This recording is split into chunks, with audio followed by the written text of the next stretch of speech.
What really happened with your host, Mike Rivero, because World War III is a really bad idea. Here is your host, Michael Rivero. And aloha, America. Welcome to our show today. It is Tuesday, the 21st of August, and we've got a lot of stuff to talk about today. Let me get up to the top of my talking points here. So the phone lines are open, 800-313-9443. Mike is in our control room, ready to answer the phone when you call on in.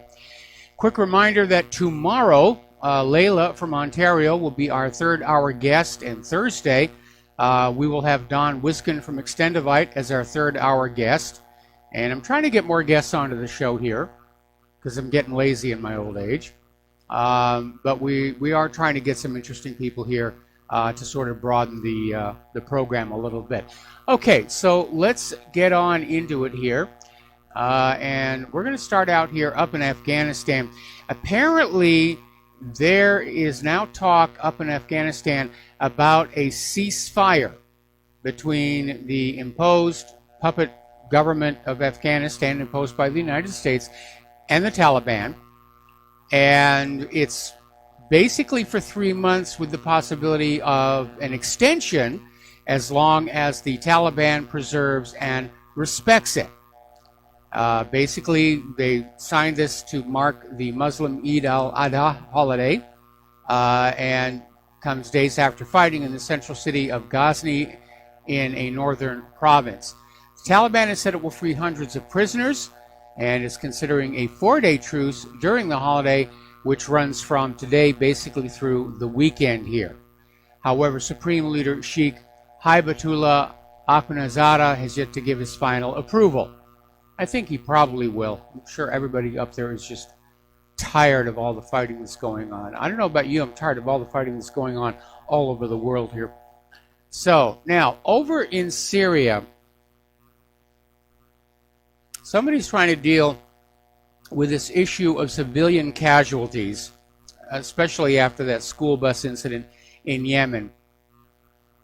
And they're actually coming up with an app to go on smartphones to allegedly protect Syrian civilians from becoming victims of airstrikes. Now, I don't know how they're going to get this to work, because obviously the Syrian militants can get hold of the app and say, hey, I'm really a civilian, don't hit me.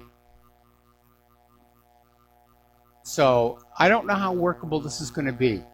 But apparently this is coming from Andrew Gold of Wired, and saying that, yeah, we can make this work. We can have an app that will identify civilians so that they will not be bombed by accident. We bomb those civilians, it'll be deliberate here.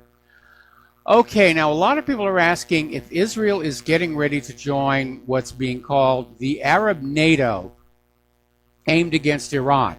And certainly Israel is going to be in favor of anything that is going to take down Iran. Because prior to all of this Middle East warfare going on, Israel had two political rivals in the region, Iraq and Iran. Now, Iraq has been destroyed, courtesy of the United States of America. And now Israel wants Iran to be wiped out. And they're basically trying to line up with the Sunni Arab countries in the Middle East to basically go after Iran. And the question is going to be, how active will Israel itself be in this war? And my guess is going to be not very. They'll certainly stand on the sidelines and cheer like crazy. But Israel always prefers it if other people fight their wars for them. Now, the other day we were talking about the statement that came out of the U.S. government on how U.S. forces will remain in Iraq basically for as long as needed, ostensibly to prevent the rise of ISIS and Al-Qaeda, but in reality to make sure that Iraq doesn't dare sell its oil for any currency other than the U.S. dollar. But a lot of people are saying this is not really a good idea. And there's an article in Fars News saying that the U.S. occupying Iraq forever is the last thing the world needs now, and I'm totally in agreement, because this permanent occupation, this garrisoning of Iraq by the U.S., it goes against international law, and what the international civil society wants, which is troop withdrawal. Same thing applies to Syria. And the U.S. is saying, well, we have to stabilize the Middle East. In other words, make sure they do what we tell them to do. Now, Russia has announced they will deliver the first batch of S-400 air defense missiles to Turkey next year. And of course, this has been a real sore point with the United States, that Turkey bought their air defense systems from Russia rather than the United States. But if there's one thing Russia got out of this experience in Syria, it was an actual combat test of some of their weaponry, which proved to be really much more cost-effective than the U.S. equivalents. So the U.S. is out there stamping its feet. How dare you dare to buy your weapons from Russia. And speaking of Russia, they have just launched their biggest military exercise in 40 years in partnership with China. They're starting this next month. And basically, Defense Minister Sergei Shoigu said Russia's military forces in the country's east were on high alert ahead of a 5-day snap inspection of troops to pave the way for the massive exercise called Vostok 2018. And he said Vostok 2018 will be unprecedented in scale, both in terms of area of operations and numbers of military command structure. So they're gearing up. They're basically gearing up, and they're going to show off what they can do. And I'm sure there'll be all kinds of U.S. surveillance keeping an eye and say, boy, can these Russians really do what they say that they can do here? Okay, now, over in Europe, specifically Italy, there are now a bunch of their cities that are standing up and uniting to demand a military embargo against Israel for its repeated crimes against the Palestinians. And the city councils of Naples, Turin, Bologna, Florence, and Pisa have all demanded their respective state governments and the international community impose a military embargo against Israel and to hold it accountable for its crimes against the Palestinians. And the cities called for this action in compliance with the European Union Code of Conduct on Arms Exports, as Italy is considered one of the main European arms exporters to Israel. So, again, I think that Bloody Monday massacre was Israel's Amritsar. World opinion has turned against them.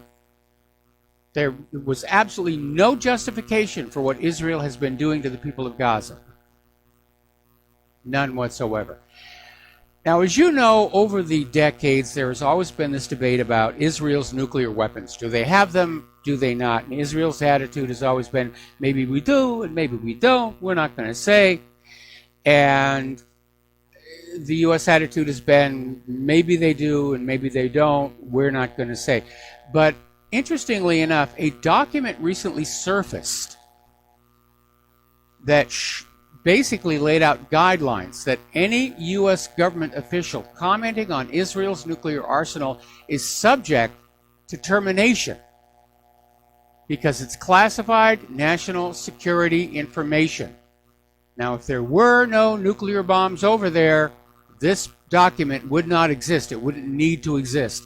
So in a kind of a left-handed way, this is confirmation. The U.S. government knows Israel has nuclear weapons. And there is a lawsuit now, basically against the U.S. Department of State and the Department of Energy over this damaging doctrine. So it's not like anybody doesn't know Israel is a nuclear power. For one thing, when the former government of South Africa fell, some of the documents that surfaced from that previous regime showed that South Africa and Israel were working together to develop South Africa's nuclear arsenal. And it's often thought that the Vela incident was a nuclear test of a South African nuclear weapon. And documents also surfaced showing that Israel at one point was trying to sell South Africa a nuclear weapon, which raises the question, who else has Israel sold a nuclear weapon to around the world? There may be more nukes out there than anybody realizes. Israel refuses to sign the Non-Proliferation Treaty or allow IAEA inspections. The Non-Proliferation Treaty has created a monopoly market. All those nations that have nuclear weapons, that have signed the Non-Proliferation Treaty, they're not allowed to sell those weapons. Israel's got the market all for themselves. They can charge whatever they want. Such a deal. So there's a question that does need to be asked and answered. How many other countries has Israel sold nuclear weapons to? Speaking of Israel again, they finally found one more Nazi camp guard that they can wave in front of the world to say, see, Holocaust, Holocaust, feel sorry for us, forget about the Gazans and the Palestinians. We were victims of this horrible Holocaust. We found another Nazi camp guard. And so the United States has now deported this Jaku Palish. He's 95 years old. They're deporting him to Germany, where he will be put on trial for whatever it is they're going to make up about it. And could be a huge embarrassment. He could actually die before the trial gets underway. That's what happened last time. Netanyahu was down there going, darn it, darn it, darn it, darn it, darn it. We're running out of Nazis. Okay, we got to put their children on trial now. We got to start parading their children in front of the world's cameras. We can't let anybody forget about the Holocaust and why they have to feel sorry for us no matter what we do to the Palestinians and everybody else here.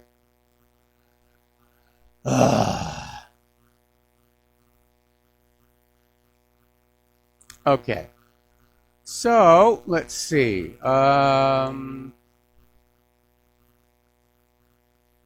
Now, the other day we were talking about the situation happening down in Tunisia, where dock workers were refusing to unload a cargo ship that was basically working for Israel.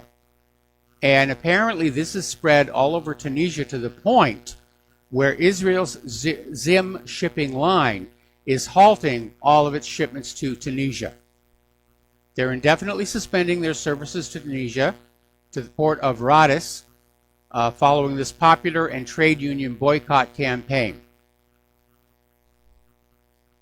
So like I said, that Bloody Monday massacre, that was Israel's Amritsar. It has become a focal point for the change of world opinion on what Israel is doing. Over in North Korea, they've announced they're going to allow UN inspectors to observe all future missile launches.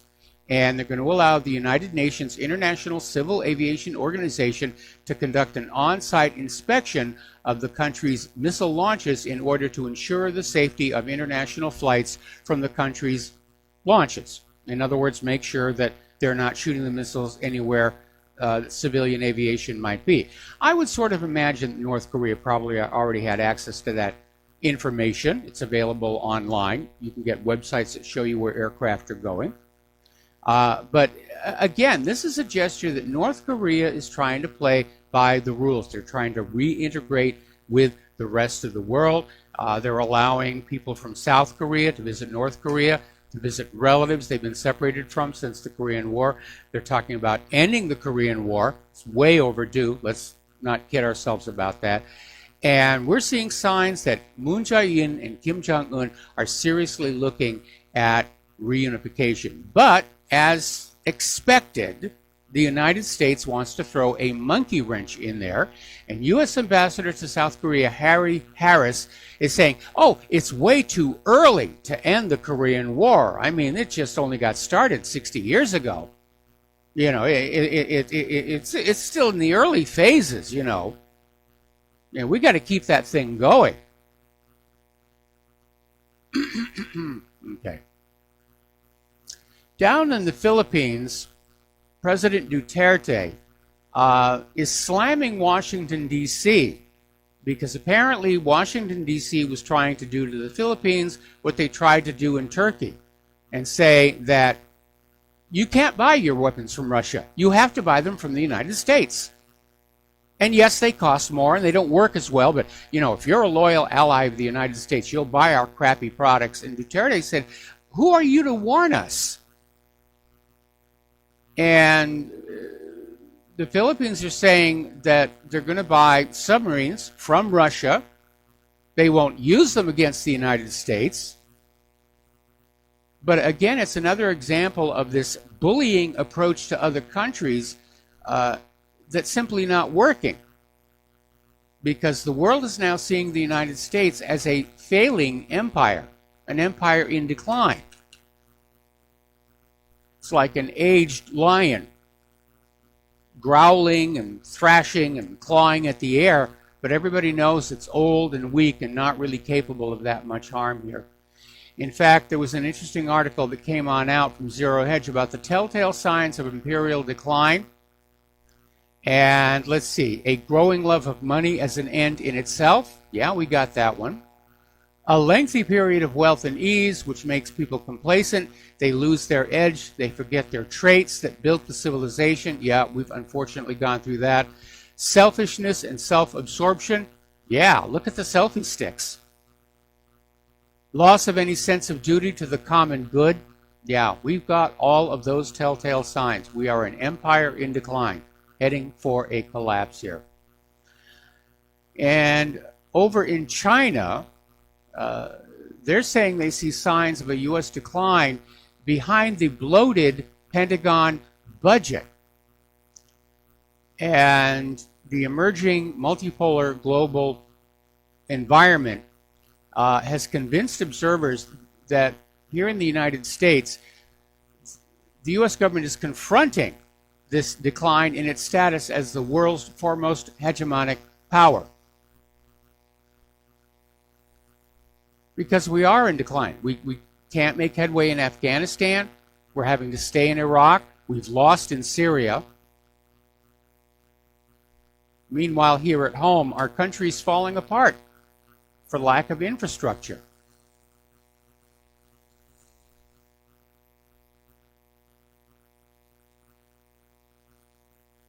So, anyway, turning to the domestic politics here, and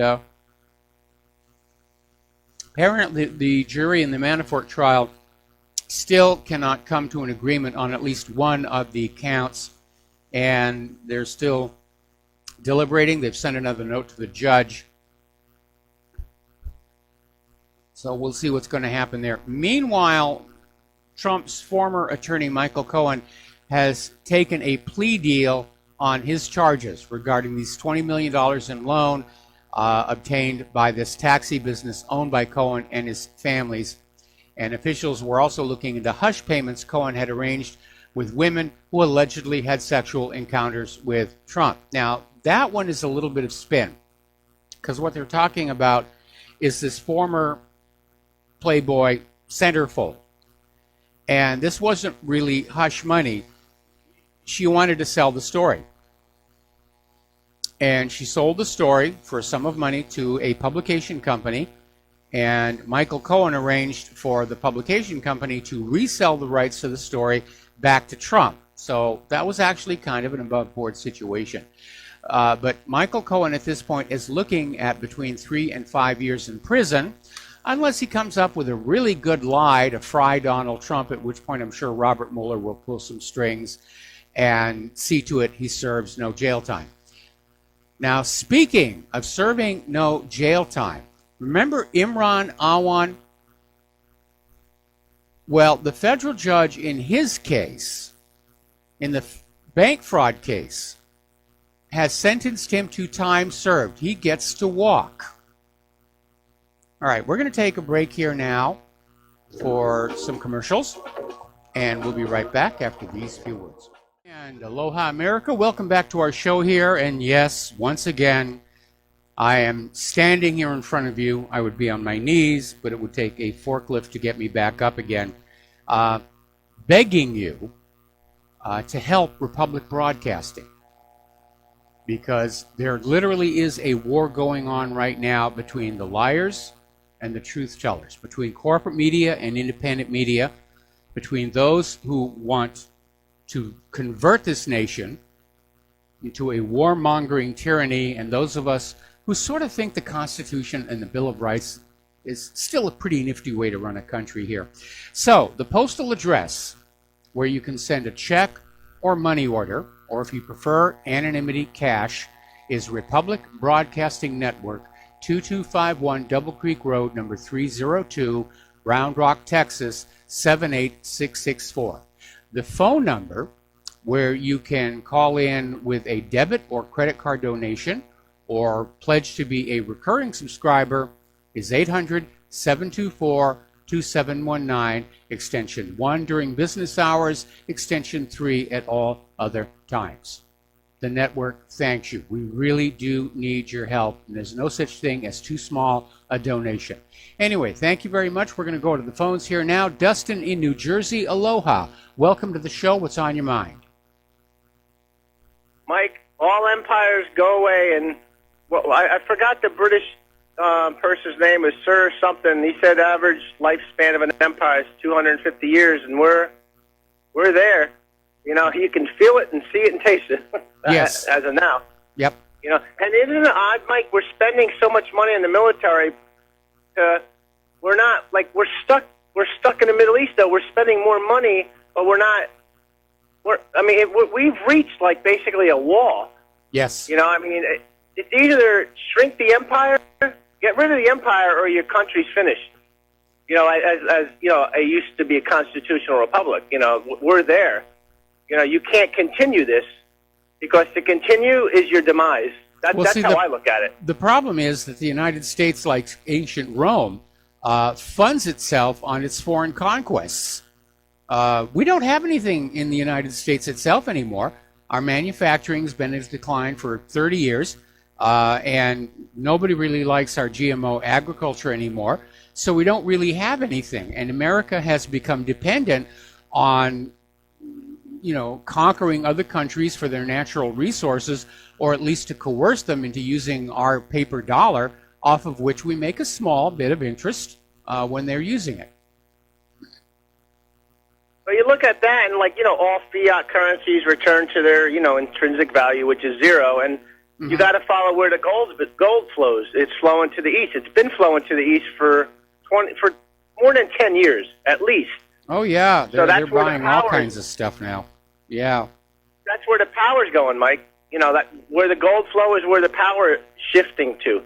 It's been shifting to, and it's just sad how the average American really doesn't understand that. We're bred in circuses. Remember the movie The Hunger Games? That was the same thing, right? Where you had one city which was left on the outskirt. People were the guinea pigs to watch the war, the fighting between each other, right? But the people in the city was Washington D.C. was the beneficiaries of the power. They were all there's a decadence to that. There certainly is, and what's really amazing, and people don't understand this as well, wherever the money is going to, obviously the government buildings in Washington D.C. Are well tended and cared for. But the city itself is as run down and decrepit as pretty much any place else in the country. In fact, I remember there was this movie, one of the Jason Bourne films. I think it was the last one in the franchise there, where Jason Bourne is meeting this CIA lady in this Washington Park, and I remember just looking at the pavement was so broken up. It called attention to itself. And I said, wow, this is the nation's capital, and it looks like this? There's a real problem there. Isn't it amazing, though? The Washington, D.C. looks like Rome. The building, the pillars and all the right. Basically they got a high crime rate there, and the outskirts of that city, you get run down. Just like Chicago is going to start appearing, but when you get into that inner circle city, that's kept up, the Ring of Steel per se. And hey, Mike, there was just a report. I forgot where it was, but it says, the rich, obviously the rich live on the west and the east coast in the coastal cities, and then the rural areas, the Rust Belt, is where like the people move. Because people can't afford to live in the cities. Yeah. Like anymore, because it's so expensive because of the bubble. With the high well, prices the of rich are real living estate on and the all that. coasts, and the poor are moving to the central states' rural areas, which, is actually not that bad. I mean, if Claire and I get back to the mainland, which is our next big project here, we're looking at somewhere around Indiana is where we'd like to settle down and just have it quiet. Anyway, Dustin, listen, I need to put you on hold. We're going to take a break here for some commercials. I'm going to come right back to you after these words from our sponsors. And aloha, America. Welcome back to our show here. And we're talking with Dustin in New Jersey. And Dustin, if you could just sort of pick it up from where you left off. Yeah, Mike, you were saying, if you're ever you'll move to India. I mean, stay out of the East and West Coast, everybody. If you have the money, move. You don't need a big house. If you have a couple acres, you can be your own, be self-sustained. You don't need to rely on the stores because maybe they're not always going to be there. Just like buying gold and silver, it doesn't hurt to buy a couple grams or this or that, whatever you can afford. Mm-hmm. It's an insurance policy. It's better than buying like plastic, TV or something you don't really need. You got to protect your wealth and protect your family. At this point, it's just everything's a bubble, and it's just pretty creepy what's going on though. Like with all this stuff with Turkey and the stock market and. This is the time people should at least have some protection for themselves, learn how to farm maybe. You don't need, like I said, less than 3 acres. Absolutely. Everybody should be learning everybody should be a prepper right now. Whether you're dealing with a potential tsunami or a hurricane or an economic crash or invasion, now's the time to start building up your reserves and getting ready and learning how to be self-sufficient. And I know it's very difficult because we live in a culture that encourages dependency on corporations, encourages dependency on the government. They don't want you to be self-sufficient because dependency equals slavery. Dependency means control. And self-sufficient people who can take care of themselves, are much harder to control. So there's one way you can strike a blow for liberty without breaking any laws, is learning how to take care of yourself. And yeah, Mike, it's not hard. You go on YouTube and learn how it's no basic. You don't even have to go on YouTube to learn how to put potatoes in the ground or string beans or carrots. You got to maintain that, or pickling stuff. It's very simple. Yes, it's just, you got to, you know what I mean? It's like, it's not a hard thing. No, it isn't, but there is a skill set, and you need to start doing it now so that you're doing it correctly when the time comes when you're actually going to need it. Whether it's the actual farming or the food preservation, and looking at all that's going on right now, everybody should be looking at having basic prepping supplies. Lots of water. Water's the first thing you're at risk of running out of. Storable food, weapons, emergency radios, extras of your prescription medication. All that sort of stuff. It just makes me laugh, Mike. I see people, they want to live like the Joneses. They buy these big homes with tall ceilings. They have a family of 3 maybe. Yeah. They got, 4 bedrooms, this or that. And you look at all the wasted space, and they just, they rely on the stores or whatever for their, for their sustenance. I think they said was the average American has less than 3 days worth of food. I mean, that's insane. That and, absolutely when we is had insane. Sandy over here. Yeah, we had Sandy in New Jersey, Mike. It was. You should have, 2 months worth of storable food, in your garage or in your storage locker or wherever you're going to keep it. And I know it takes up a lot of room, and that's one of the first problems that preppers run into is that they start running out of room to keep all that stuff. But you got to make that room. You got to have 2 months worth of food, and 2 months worth of water. Obviously, it's going to be very difficult. But you ought to have at least a couple of weeks worth of water plus a really good water filter. And the one we have, and I can't remember the brand name right now, this will actually turn raw sewage into drinkable water. And it was very expensive, but they are out there and you can get them. And Mike, people who have pantries that have tall ceilings or whatever that's taller than them, all you have to do is build a just a jacked up floor slightly and store canned stuff under there. So there's a lot of ways you can Shelves. make Put in room. shelving. Put in all kinds of shelving. Yeah, that's it. That's what we did when we moved into here. We've got a closet down in the kitchen, which has the water heater and stuff in there. And the first thing we did was put a shelving unit in there. And yeah, it's great. All right, Mike. Thanks. Have a good show. All right, thanks an awful lot. We're going to switch over to Dave in Missouri. Aloha, Dave. Welcome to the show. What's on your mind? Well, howdy, Mike. God bless you. Hope you're doing well. Doing all right. I'm going to pick up right where you guys left off. I love Indiana. I mean, I travel the country. Indiana's a beautiful state. I might recommend to you, though, just to consider the Ozarks.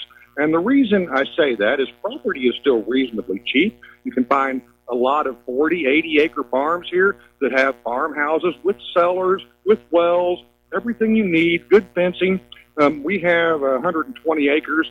We've got 40 big cows, 40 calves, 80 head of cows total, 3 ponds, 2 wells.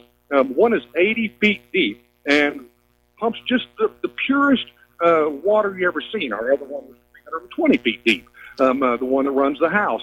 But we're kind of making some improvements to the property. We also have a spring that runs through. And so the DNR, Department of Natural Resources, wants us to fence off our spring, and they've got a program to help us pay for that.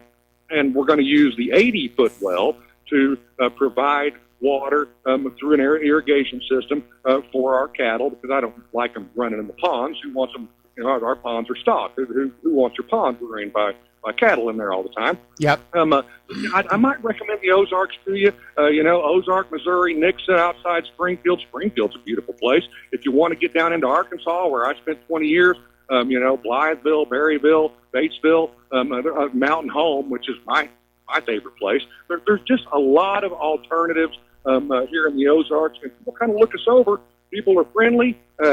Anywhere you go, you'll get help with anything you need. Your neighbors are not going to be a problem to you. There's not trash all over the places like you see anytime you get anywhere near a big city where you've got a dense population. It's gross. Traveling the country, I mean, I'm just disgusted by what I see around the city. No, I agree, and we have those same problems here on the island of Oahu. Now, the other islands here in Hawaii are very laid back. They're old Hawaii, but Oahu is now very crowded. We have our own problem with homeless and illegal immigrants and refugees, and there's trash everywhere, and the roads are in terrible condition. But what you're describing where you are, it does sound like heaven on earth. It sounds a lot like what we experienced when we were living in Washington State. But the reason we're talking about Indiana is closeness to family, which at this stage in our life is mostly in Indiana, not entirely, and a lot of them up in the New England area. So draw a line from Indiana up to, say, Boston, and somewhere along there in a very rural setting is where Claire and I ideally would like to relocate. Although, to be very honest, looking at what's been going on in the streets of America these last couple of weeks, last couple of months, with Antifa and Black Lives Matter, even Claire is saying now that she's kind of glad we're here in the islands. And I get that, and I didn't really want to bring that up, and I hate to say it, but, as I travel the country, you cannot help but notice those areas that have the more denser, and I'm just going to say minority populations, because that's not actually probably the case anymore, but, man, there's no self-respect, there's no respect for anything, not for the infrastructure, not for the neighbors, the neighborhoods, certainly not for the environment. I mean, trash, it's so thick that I don't know that you could ever clean it up along the ditches and highways of once beautiful, great American cities, which have been decimated by populations who didn't build it, but they can sure destroy it. And once they've destroyed it, they're not going to do anything about it. And then who's going to come in and clean up their mess? Especially when they're still there making the mess. So, and of course, they're all Democrat voters. That goes without saying. So, what I'm seeing today is that if you really do want to preserve any kind of legacy or livelihood or decent quality of life for your family, you almost have to go rural, and you have to get away from those populations who are so self-loathing they won't even pick up the trash in their yard, you know. And so, and it's obvious and easy to see as you travel the country. I mean, you could not get more stark between Kentucky and places in Georgia. You know, I mean, it's just it blows your mind that people have so little respect about their own environment where they're going to raise their children. I mean, I don't understand the mindset. If there is a mindset. I'll tell you what part of it is. I'll tell you what part of it is when you're dealing with the illegal immigrant population and the refugees. These are people who don't have an emotional connection with where they're living right now. Now, where I grew up in New England farming country, I've got a very strong emotional resonance to it. And I would want the place to be well taken care of. I would want to make sure there wasn't litter in the road. But people who have come here, especially illegally, and they're looking out for immigration, the refugees have been brought in, they don't have that emotional connection. It's just a place. And so they won't have any respect or fondness for it. And that's why you wind up seeing like the situation you've got up in San Francisco, where they're literally pooping on the streets up there. Yeah, you know, and I want to follow up what Dustin said about gardening. I mean, we have it's probably a 1/4 acre garden, and we planted ours late this year because we have all of our family gardens, and they usually plant early. So, you know, we get their produce. We've been eating their produce for the past couple of months. Well, ours is coming on now big, and so we're able to share it back out. Plus, of course, my wife cans. We have a root cellar. You know, we've got a big pantry full of the shells and everything. We just butchered a cow. It was the craziest cow, man. She had this calf, and she wouldn't let it milk. She just kept throwing it up in the air with its head until she killed the calf. So I butchered her, turned her all into hamburger. I've got the leanest hamburger in the world right now. I mean, I didn't even make steaks out of this one because I've got a few that I'm going to do for that. But I mean, I have 200 pounds of the leanest, best hamburger in the world. I've got generators in case the power goes down. Okay, you've sold me. You sold me. I'm coming over for dinner tonight. Dude, come on, man. I'm going to make you a hamburger steak like you've never seen. I've still got some T-bones in there from the last cow we butchered. You know, and I've had 30 deer down in my pasture. I'm sitting on my porch right now, and I'm looking over about 80 acres of the property. The other 40 is kind of in front of the house. We're way back here rural, probably 7 miles from the nearest, if you would call it a town. It's got a Dollar General and a convenience store. Yep. About 9 miles from an actual town where there's a grocery store, and you know. But okay, I've got to go back to this because Dustin, you know, he pushed my buttons.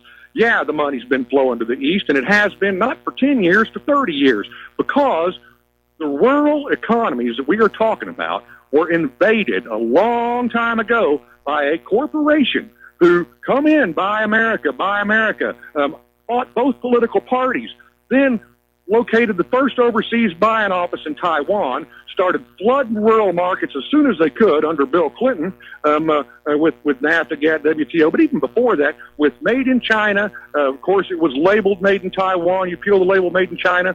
Walmart shoppers have decimated the middle class, America's industry, destroyed their neighbors' and children's opportunities in these rural economies, all by carrying their money to Walmart, buying Made in China. So, yeah, you can point the finger, you know, at the corporations, but you got to also look at the throng of fools who have run off this cliff. So where else is the money going to go when everybody's buying Made in China and nobody values, you know, that your neighbor might have a job, that these factories that used to be here, you know, were here sometimes 50 years, 60 years, providing living wage jobs to families, which are gone now because people can't see past the nose on their face.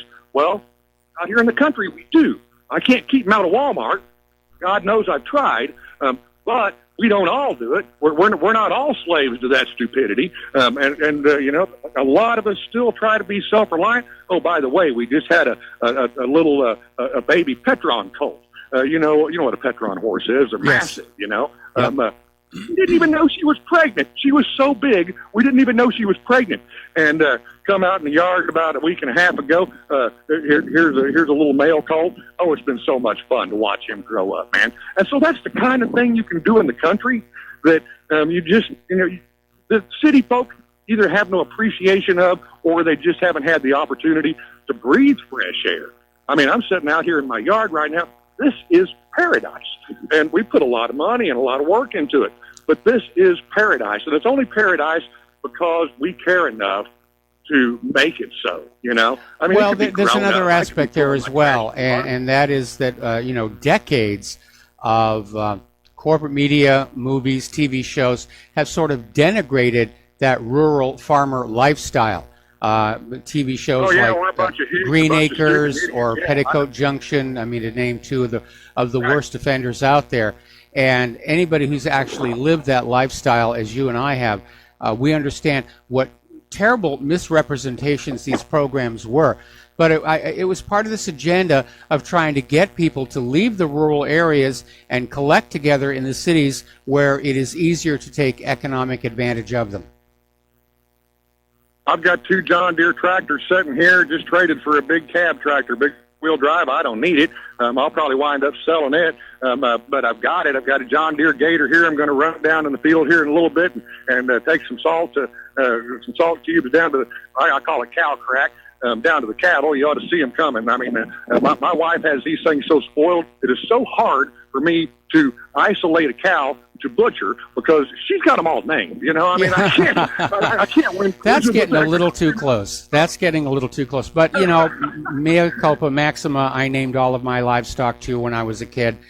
And, that's the hard part about being a farming person, is realizing that when you're holding that cute little fuzzy chick at Easter, that later that year you've got to turn it into a chicken dinner. Anyway, listen. Chicken Dave, and dumplings, bud. Hey, I love you. Folks, please support RBN. Mike, you're the best in the world. I hear you. All right, well, thank you very much here. We're going to let you go. We got 2 more callers waiting on the line, but I'm going to leave them until after this coming commercial break here. Apparently, Robert Mueller filed a document last Friday regarding George Papadopoulos, who received a mysterious $10,000 cash payment from somebody that Papadopoulos thought might have been a foreign spy. So, again, nothing about Trump-Russia collusion. In fact, the foreign spy was not Russian. We're going to take a break for commercials. Back with these phone calls after these few words. Aloha, America. Welcome back to the show here. And apparently the verdicts are in the Manafort case. He's been found guilty on 8 counts, and the judge has declared a mistrial on the other 10. So we're going to go to the phones now here, and we're going to start with Dave in Delaware. Aloha, Dave. Welcome to the show. What's on your mind? Hey, what's going on, Mike? How you doing? Doing fine. Oh, great. I was just calling in. I wanted to talk about the Tapia program. Have you ever heard of that? Rings a bell. Do enlighten us. Oh, okay. Have you ever heard of Ron Gibson's YouTube channel? Oh, yeah. Ron Gibson archives a lot of my programs. Yeah, it was great. He got shut down, right? I was not aware of that, but I'm hardly surprised. Yeah, I know. It's funny because, do you ever know that people employ bots and, like, fake accounts on different channels and stuff? Yeah, I know that's been a big problem with social media all along, including with social media itself that's trying to artificially inflate their viewer and reader numbers to boost their advertising revenues. Yeah, I got that. It's good to talk to you, too, Mike, because I came over here from, like, Alex Jones's channel. Okay. You still there? Yeah, I'm still here. You're still on the air. Oh, thanks, Mike. What do you think about like people that shadow ban other like content and stuff, like different accounts? Well, obviously, I'm a supporter of the First Amendment, and I think it should apply to social media just as it applies to television and radio and the newspapers. We're supposed to have freedom of speech, and it's rather amazing to see the same liberals that drove a baker out of business for refusing to make a wedding cake for a gay couple scream that it's okay for Facebook and Google and YouTube to ban users they don't like. But I think given the importance of social media in our political discourse, they're the new town square. And I think the First Amendment should be made to apply to them. And at some point, there's going to have to be a lawsuit, probably going to go all the way to the Supreme Court, saying that, yes, if you're in social media, you know, obviously, you know, people who are preaching violence or threatening or anything like that is an exception. But just banning people because you don't agree with their politics or banning people because they question the official story should not be tolerated. The First Amendment is an absolute right recognized in that First Amendment of the Bill of Rights. Have you ever heard of the account 408 Magenta? No. He comments on your page like every day, and he posts like anti-Zionism, like all kinds of weird stuff all the time. Well, I know that there's a lot of people out there who comment about what I'm doing, and some are positive and some are less so, but I generally just don't pay attention to them. Anyway, listen, Dave, I'm going to have to let you... You want me over to the break? No, actually, Dave, I got another caller waiting on the line who's been waiting very, very patiently. So, Dave, thanks an awful lot. We're going to let you go, do a station identification, and be back with another phone call after these few words. And aloha, America. Welcome back to our show, hour number 2. And we're going to go right back to the phones here to Milton in Pennsylvania. And Milton, aloha. Welcome to the show. Thank you for waiting so patiently. What's on your mind? Okay, Mike, in investing, and I'm a real idiot when it comes to the knowledge on silver and gold. Mm-hmm. I almost went down and bought bulk silver this weekend, but I got cold feet because I was wondering, well, after I get this, what do I do with it? You know, and I didn't want to do gold because my logic thinking is, well, if I want a loaf of bread, I'm not going to give you a gold piece that's worth, you know, so much money. But with bulk silver, I could give you a dime and maybe get me a loaf of bread or a bologna sandwich. What would you say? Well, generally, yes. If you're talking about stockpiling coinage for the event of an economic collapse, then yes, definitely you want to look at what's called the junk silver, which are those pre-1964 coins that have no numismatic value. But they have the melt value of the silver inside the quarters and the dimes, the nickel in the nickel, and the copper in the penny. And those are a recognizable unit of uniform exchange. And that's really a good way to go. And to be prudent, what you want to do is, you know, check what the, you know, current price of silver is, and look very carefully at what you're buying. Make sure that you're not paying too much of an uplift. You're going to pay a little bit, you know, of an uplift, but it's a good way of having a medium of exchange that will survive the collapse of the paper dollar. The reason for having gold is much more long-term, and it's wealth preservation, and it assumes that on the far side of an economic collapse, there's going to be somebody who will buy that gold from you for whatever currency is in circulation at the time. But for preppers, I definitely recommend that junk silver. You can get it on all kinds of websites, including eBay. Like I said, it's a recognizable unit of exchange. Everybody knows what a quarter and a dime looks like, and as long as the date on the coin is early enough, they'll know it represents real silver and real value. Okay, one other fast question, okay? Okay. Should you buy this stuff and try not to leave a paper trail? Probably the less paper trail that you leave is going to be the better, because in the event of an economic crash, you can count on the U.S. government just trying to grab everything that's out there. Remember, Roosevelt grabbed all the gold back in, I think it was 1933. Again, you know, you don't want to do this at like flea markets, because there's a lot of fraud out there. There's a lot of counterfeit silver coins that are out there. And so you need to go to a reputable dealer, pay cash, get a receipt. If you're not that worried about being spied on, you can go, like I said, you can go through eBay. Okay, all right.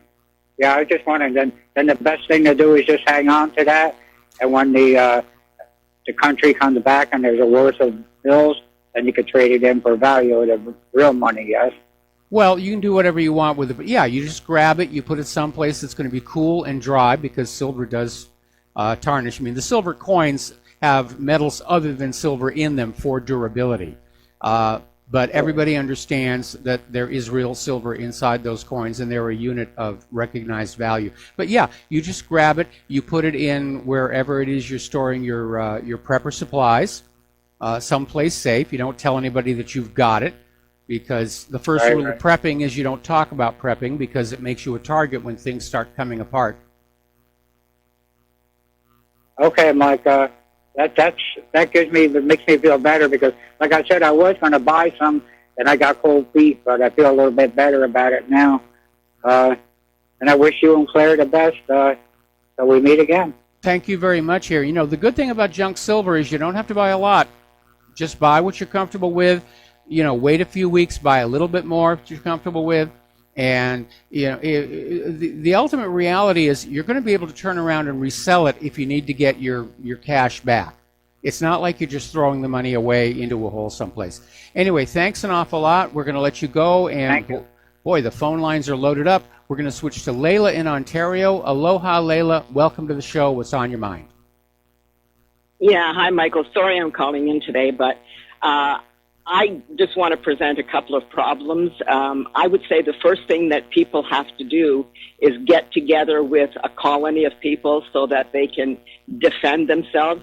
Yep. Assuming that even if you buy silver, remember the old-time movies where when somebody gave them a coin, the guy would bite it? Because very often everything is only plated. I remember buying a Dunhill cigarette lighter in Europe with all kinds of documentation that it was 22-karat gold. Well, when I tried to sell it to Burke's, which is a great jeweler, he said, this is only gold-plated. It's worth nothing. My brother... Okay, I'd like to back up a little bit, Layla. Okay, that image of people biting a gold coin is because a pure 24-karat gold coin is soft enough where your teeth will leave marks in it. That's where that comes from. That's my point. That's my point. So what I'm saying is that whatever looks like it's silver could be a very thin covering, and it's just it's just common metal on the inside. We don't really know. And furthermore, even if somebody had assurances that the silver or the gold that they bought is largely majority silver or gold, who are you going to sell it to? What is the value of it? What do you exchange it for? It's not like in the old days when that was a means of exchange and there was a way to measure it by grams. Those days are gone. And the other thing you do is once you produce one piece of silver that's worth, or gold that's worth anything, you leave yourself wide open for attack. So all of these people who are talking about farmsteads with huge acreage, that means that you've got a lot of exposure all around wherever you're living. What people need to do is get together in terms of compounds, communal living. It used to be extended families. That's why tribes used to live together. And no matter how much food that you have, eventually it's going to go rotten. And the other thing, too, is once people know you have a storage of food, if there's a shortage, once again, you're vulnerable to attack. Now, one thing that nobody likes to talk about is what used to happen in the ancient past, cannibalism. Mm-hmm. When food actually runs out and their pets and people and their cows and other cattle have been stolen, then they become, the advantage of cannibalism is not only do you find food to eat, but you also eliminate a rival for food. Yep. So one of the most important things is learning how to defend yourself. If you don't know how to use guns and rifles, learn now while you still can. Find people that you trust, because extended families no longer have the kinds of loyalties or bonds that we used to have. So you're going to have to find friends that you can trust and who will be able to defend one another. And you've got to get together in colonies. Well, what you need to do, if you live in an urban environment or suburban, as Claire and I do, is now's the time to start networking with your neighbors. You know, pull back from the social media, pull back from the TVs and all the computational devices. Go on out and just actually interact with your neighbors, because they will be your support group when things get really, really tough. And you learn what each other's skills are. You know, who can fix wiring, who can fix the plumbing, who is capable of acting as a guard, who's willing to pull the trigger on an invader, and so forth and so on. But you're absolutely right. Anybody who's prepping, you do have to look at the reality that if the fact that you're a prepper does get out, you have become a target. And you need to be ready and willing to defend yourself with either a firearm or maybe even a hunting bow, just whatever it takes. That is a reality. The rest of the community, you're a target. No question about that. Yeah. The other thing is, the most important thing is that people will have to do, assuming we remain somewhat civilized and don't resort to the worst kind of violence, is we have to go back to bartering. You grow something, somebody else has some textiles that you need for clothing, you exchange that. That's the kind of thing that will work, because there's no other way to measure the value of something that may or may not be all silver or all gold. Anyway, I'm calling in tomorrow, so I don't want to take up any more time, but the most important thing, and talk about neighbors. Actually, neighbors are probably the worst people to make alliances with in our modern society. My experience has been that neighbors know your weaknesses, and they may not be the ones you can rely on. What you have to have is friends that you've known for many, many years, possibly even decades, and then know that you can trust them to turn your back on them. Because the other thing, too, is once you form colonies and food starts to run out, the ones within the colonies may be the first to stab you in the back so that there's more food for them. So we're facing, if indeed there is a collapse of all the systems that we currently have, and the possibility is very real, the most important thing is learning who you can trust and how to defend yourself, and how to grow your own food, and learn how to barter. And I think I've said more than enough for today. All right. Well, thanks an awful lot for the phone call. We're going to let you go here. I don't think the coming collapse is going to get that bad. Okay. So we're going to do a shout out now from our on-air affiliates who are just now rejoining the network. And we're going to take another phone call from Danny in Tennessee. Aloha, Danny. Welcome to the show. What's on your mind? Well, just thinking about the talk about the social media banning and shadow banning and things. Yes. Idea I had for combating it is to start reporting it as an illegal campaign contribution, like to a party that would be benefiting from it, or some particular election side that would be benefiting from it, because, like you said, it is political. So yes, what would the one who's benefiting from it have to pay to put somebody out there to combat it? And so since if they're not paying somehow, then they're making a contribution to that side of things. That's an interesting point, and obviously the place to start with that would be the Federal Elections Commission. But so far, like so many of our other government agencies, they've been rather lax about actually enforcing the rules. We certainly saw that again back in 2016. Well, yeah, that could be, but at least you can put it on them and then complain about their inactivity. But, yeah, if they're out we there, are complaining. Nobody told us anything. We're raising a fuss about it. So just start getting things on record and probably do letters into them so they have a piece of paper to deal with. Okay. All right. All right. Thanks an awful lot for the phone call. We're going to switch over to Edward in Las Vegas. Aloha. Welcome to the show. What's on your mind? Hey, Mike. Do you follow H.A. Goodman or Lee Stranahan at all? No. Shoot, they would be great on the show. They uncover a lot of amazing stuff. But okay, let me move on. Okay, as far as censorship goes, does what really happened? Do you use like BitChute or anything in case they do try to shut it down? I'm presently looking at alternatives so that I can get my video streaming back out there if YouTube shuts it down. As far as Twitter and Facebook are concerned, I could care less because I stopped using them months and months ago. So they could shut off my account. It's going to have zero effect on my operation here. Most of my traffic brought to whatreallyhappened.com is coming word of mouth and emails from people just saying, hey, you got to look at this. Right. And then have you noticed, like, okay, you know how the excuse is always like, well, just go build your own Twitter or just go build your own YouTube. And then what ultimately happens is that as soon as they maybe criticize Israel a little too much, you notice it just always happens to they lose their merchant processor. You notice that? Like MasterCard stops taking payments, or Gab, or BitChute, and they keep losing their processors. Yeah, so like, that's very alarming. Now that we have credit card companies that are getting into this idea of censoring public speech as well. And that is, in fact, very alarming. We know that PayPal has shut off several accounts now for violating community standards.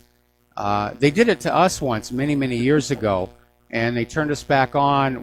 We blew the whistle that PayPal was the preferred payment service for porn sites, including one that was a child porn site. Now, they've spun that business off into a separate company, but you know, it was a little hypocritical of them.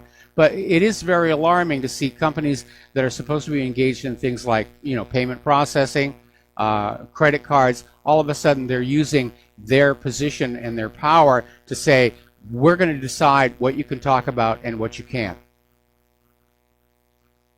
Well, yeah, not only that, but I mean, you know, so ultimately they have the final say because they just have that financial bottleneck, and unless, you know, the very few people use Bitcoin, but unless everyone goes crypto, they always have that final kill switch.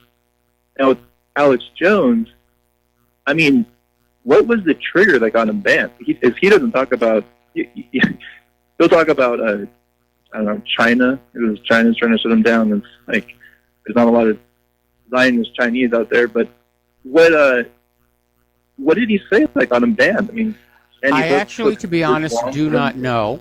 I don't really watch a lot of Prison Planet or InfoWars, and in all the reporting about his deplatforming, they aren't specific. They simply say he violated the community standards, which is kind of a boilerplate response. I know that sometimes Alex can get a little bit out there and extreme, but again, as a supporter of the First Amendment, I may not agree with what Alex Jones is saying, but I'm going to defend his right to say it, as I would defend anybody's right to their opinion, as long as it is expressed peacefully, civilly, and respectfully. I don't think that Antifa grabbing a pipe and pounding on somebody is protected by that First Amendment. Right. And who ultimately do you think is pulling the strings here? Is it the deep state is saying, like, hey, MasterCard, if you don't do this, we're going to audit you for the next, you know, going 5 years back or something? Or do you think it's like the certain people in the banking industry that, you know, are doing that? Or are they controlling the deep state ultimately? Like, who is running this? Well, given the rapidity and the widespread attack that happened, it looks like there was some backroom discussions among various players, including corporations and the government itself and the financial players, and said, we've got to get rid of that independent media. We've got to get rid of the open internet because people are starting to wake up and realize how they're being abused. And so I think it really was kind of a consensus opinion within all this various groups, and they just decided to launch, and they wanted to make an example of Alex Jones. I have noticed, however, in the last few days that the deplatforming seems to be sort of slowing down, And it may be that the people who wanted to ban Alex Jones weren't expecting the public outcry that happened. And as you know, we had callers into the show that were trying to basically smear Alex Jones and make him seem unsympathetic on the idea that, oh, well, you know, we don't like Alex Jones, so it's okay if he gets deplatformed. And I don't think the people behind this were expecting that the reaction was, you know, I don't like Alex Jones, but First Amendment has to prevail here. And at some point, I think there probably is going to be a lawsuit on this that may have to go all the way to the Supreme Court. But the First Amendment, that right to freedom of speech, that right to peacefully assemble, to discuss what's going on, and petition the government for redress of grievances, that's an absolute right acknowledged by the First Amendment. It's not granted by the government, it's recognized by the government. The government doesn't give us any rights, it merely acknowledges the ones we are born with. Anyway, we've got to let you go now. We've got to take a break for commercials, and we'll be back with more phone calls after these few words. And aloha, America. Welcome back to the show. And boy, do we have a lot of callers today here. And we're going to start with Dave in Delaware, which you did call earlier, but you had something else you wanted to add. Yeah, I wanted to add, why did you cut me off? I thought you were going to hold me over to the break. I'm sorry. I had so many callers. I really wanted to get to the rest of them. But go ahead and just say what you wanted to say. Okay. What do you think about the ADL, though? Like, who runs it? Well, the Anti-Defamation League, you know, has been around for a very long time, and their stated goal is to prevent anybody from saying anything bad about any Jewish people, regardless of what they do. Yeah, I mean, but it's like an anti-bullying campaign. Did you see how Melania Trump was out there on the internet today? Like her whole hate speech and, you know, anti-bullying campaign? Okay, anti-what campaign now? I'm not familiar with the phrase. Melania Trump, she was out, like her whole cyber-bullying campaign. Oh, bullying. Like, that's what she was out there promoting. Yeah. Well, I you don't think that has anything to do with, like, censorship or anything? That, like, Trump's the one that's, like, shutting all this stuff down? No, I don't think Trump is shutting it down. I wish he would take a little more interest in what's going on here, because it was the independent media that really made what do you mean? How is Trump going to take more interest? Like you wish that Trump would take more interest in this stuff. I mean, was he Hannity? He's going to talk to. Is he Alex Jones? He's going to talk to him every night. Like. Well, here, the anti-bullying part, as you know, there's already a bill being proposed in Congress that would mandate government control of the Internet. And they would regulate it, basically saying that anybody who's putting content onto the web would require a government license. Like you today with radio and TV, you have to have an FCC license. And obviously, simply by withholding those licenses from conservative groups, they could turn the entire Internet into a liberal propaganda machine. Yeah, but during the elections, Trump always talked about how he was going to shut down the Internet because of, like, ISIS infiltrations and shit. He was going to, like, excuse my language, he was going to censor everything because of ISIS. Like, so during Trump now, everything's getting shut down, right? And then, like, supposedly it's, you know, some big, right, like, leftist conspiracy and all this stuff. Trump talked about it during the elections. He said he was going to shut down the Internet. I mean, use your common sense. Dave, use your common sense. If Trump were behind this, it would be the liberal people who were being deplatformed. And that's simply not happening. This is clearly biased against conservatives, against the GOP, against Republicans. And no, you're buying into the left-right false paradigm. No, you're picking sides and all that stuff. Dave, you're coming in here trying to push a specific idea, but you're not listening to reason, and that is that the available facts, the available facts, do not support your premise, which is that Trump is somehow behind this. Because if Trump were behind it, we would see liberal independent media being shut down, and they're not. They're absolutely not. Trump, if Trump is part Trump of it. shuts this part of down, the if ADL Trump, and the Dave, let me take a comment here. If Trump allows the Listen. independent media, especially the conservative independent media, to be shut down, then he's a one-term president. He's cutting his own throat. And he's not going to do that. He's too egotistical for that. So, as I said, the available facts do not support your thesis. You're going to vote for Trump again? The SPLC and the ADL are not run by the Chi-Coms, like Alex Jones says.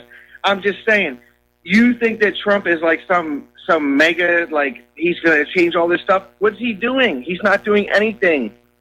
I Where's agree. Hillary He's a at? disappointment. Is he in prison? I agree he's a disappointment. And in 2020, the only way I'll support Donald Trump is if Hillary runs again. And if the Democrats come up with a decent candidate, and I'm pushing for Tulsi Gabbard. I don't agree with her on the Second Amendment. Tulsi Gabbard is anti-Second Amendment. I just said that. Okay? I don't agree with her on I know, the Second. I watch your show. I listen to you all the time.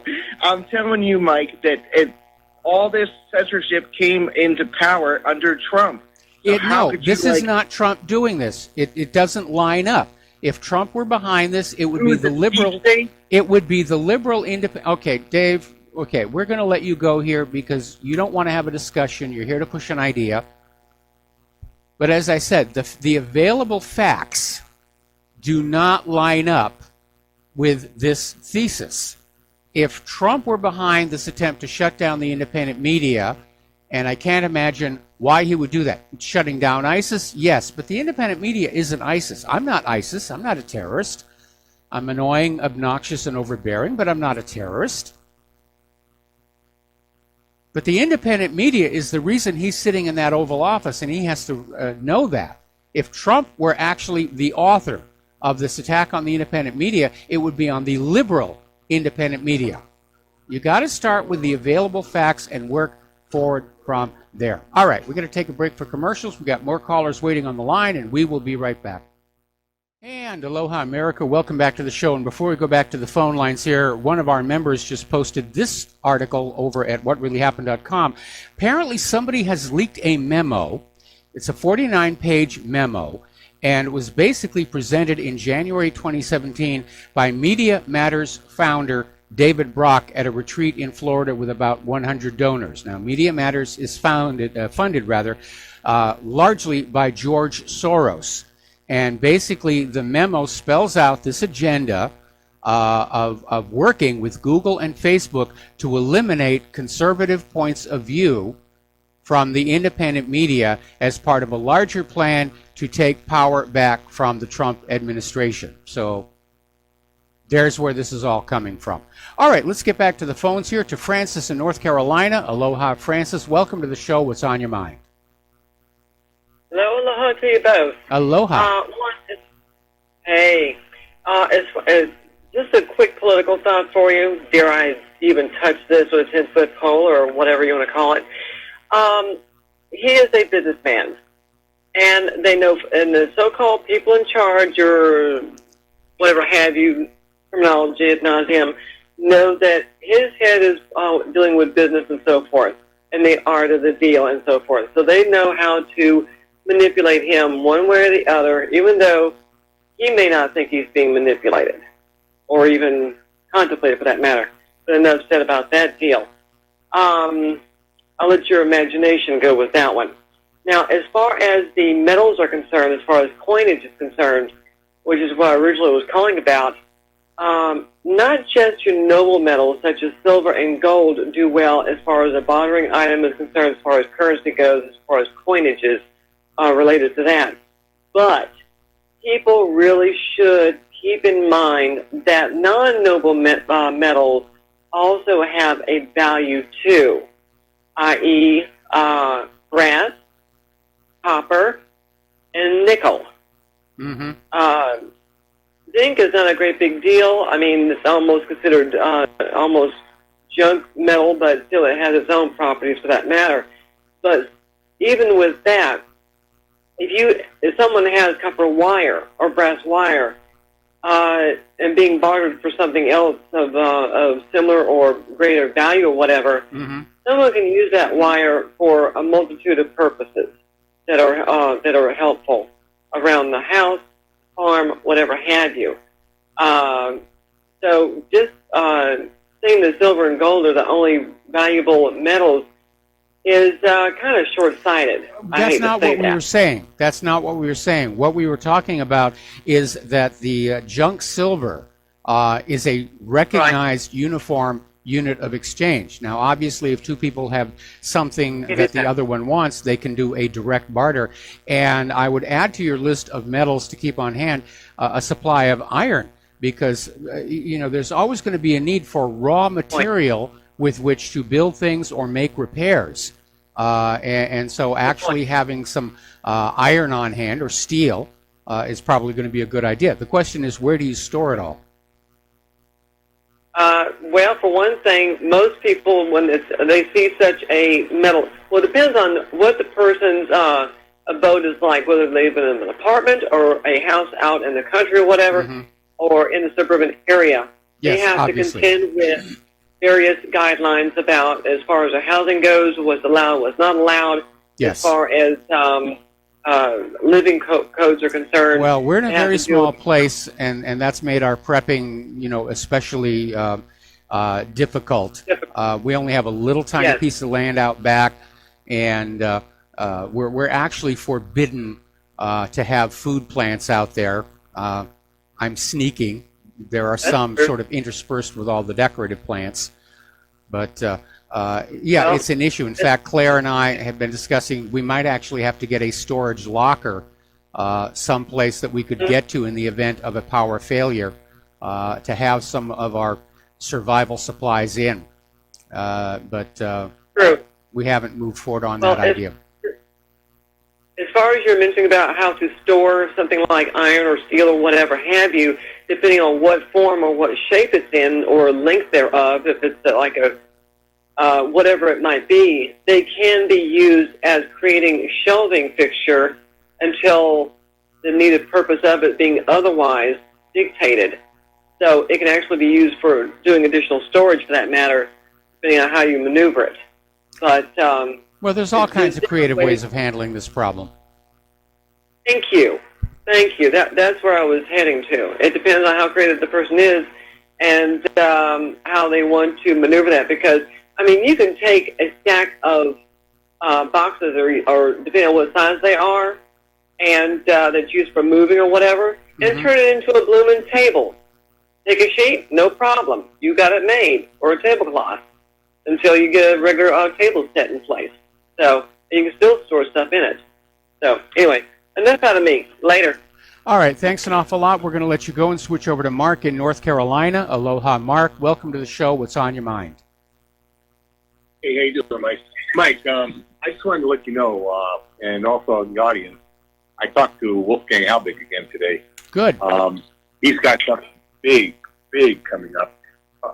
By the way, what made me decide to call him is I was driving late again last night, and I was listening to Coast to Coast, and Alex Jones was on with Nori, and he was, flip-flopping all over the place about Sandy Hoax, and Nori was talking like he's all, high and mighty about, how dare they talk about, those parents, so-called parents, and by the way, the guy he fired, the guy he stabbed in the back really and fired, John B. Wells, is one of Wolfgang's biggest supporters. I'm talking monetary, and he's and anyway. But what Wolfgang told me, and I heard this before because he had put it on Facebook also. Yeah. I didn't quite understand exactly what he did.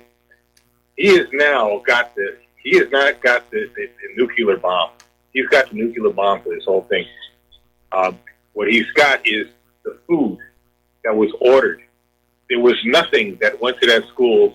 He said he tracked it from September right to December 14th when it supposedly happened. Yes. And nothing. He's got records. He's got written records, and he's got tapes talking to some of these people there. So anybody tries any other shenanigans, and once he drops that bomb, that's it. Ball game is over. He said, forget it. You don't even have to go through all the other stuff about what the police procedures, how crazy it was, who Adam Lanza is, whether he even existed, or whatever else he had. He's got this thing. He says that's it. He drops that, it's over. Now he's trying to get it into federal court right now. I think hopefully he will be able to get it into federal court rather than the state of Connecticut. Now, as far as Alex Jones goes, he's not even, his lawyers aren't even communicating with him. That's a big mistake. Jones is running away from this. I don't think it's because he's controlled opposition. I think that's kind of silly. I think what it is, he's scared. He's under so much attack that he will now abandon the very people that really made him famous. I remember I got to know who Wolfgang Halbig is at first, listening to Alex Jones. And Halbig made it clear. The first 10 days, he thought this thing was legitimate. He even sent money to them. He thought this really happened, and he just made some mistakes, and he wrote to them about, whether he could help, because he's one of the top school safety experts in the country. He actually, believe it or not, I think, he was in your show already. He actually set up the security system at that school that got hit here in Broward County. Yes. In Florida. Yes. I mean, he's heavy duty. He's not just some, Johnny come lately. People talk, well, he was a peace officer for 2 or 3 years. That was his start of his career. He's been an educator most of that time, an educator, including a school administrator, a principal. Yes. And at the same time, he got into the school safety aspect.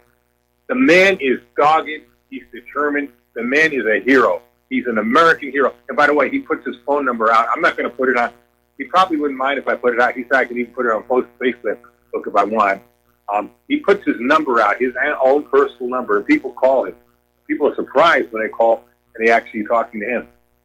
He's not a rich guy. He doesn't have a big studio. He doesn't have nothing. Okay, he's retired. He's a retired school teacher, basically. He's not even able to make it. He used to make make extra money doing the school safety. Obviously, nobody's consulting him anymore for that. And the guy but the guy's a hero. Yes. And he's doing it on, honestly, he's doing it on. I've contributed some money. I'm going to start contributing some more money to him because this guy is a hero and he needs our support. He needs everybody's support. I think it's a damn shame that Alex Jones, InfoWars, are cutting him off. As a matter of fact, Jones should be helping support him, just like John B. Wells. Well, Alex Jones has been sued for defamation, and his best defense is Wolfgang Halbig and what Wolfgang knows. Exactly. So I can't understand why Alex Jones would cut him off. That's a very imprudent move to make unless some kind of a deal has been in the offering. I don't understand it either. I mean, he's got, if this trial ends the way I think it will end, and I don't see how they can get out of it, once he brings that evidence in about the food, and he said he's asking for a jury, too. He wants to make sure he's got a jury. They do have a jury. Once that comes in, huh? They do have a jury. Yeah, that's right. And that's, of course, good because, and once that comes in, the school was not a functioning school. Yeah. It was a drill that they made to look like it actually happened. The kids were not, those kids were mostly grown already or much older. They weren't, they weren't victims of the attack or anything. And most of these people were actors, like Leonard Posner. By the way, Leonard Posner didn't show up for one trial with Wolfgang. He sued Wolfgang and didn't show up for the trial. Of course he didn't show up for the trial. Well, they made a request under discovery for documentation proving that he'd been a resident of the community at the time the shooting happened, and Posner couldn't come up with that. Anyway, listen, Mark, we have gone over this many, many times, and I agree with you about Wolfgang Halbig,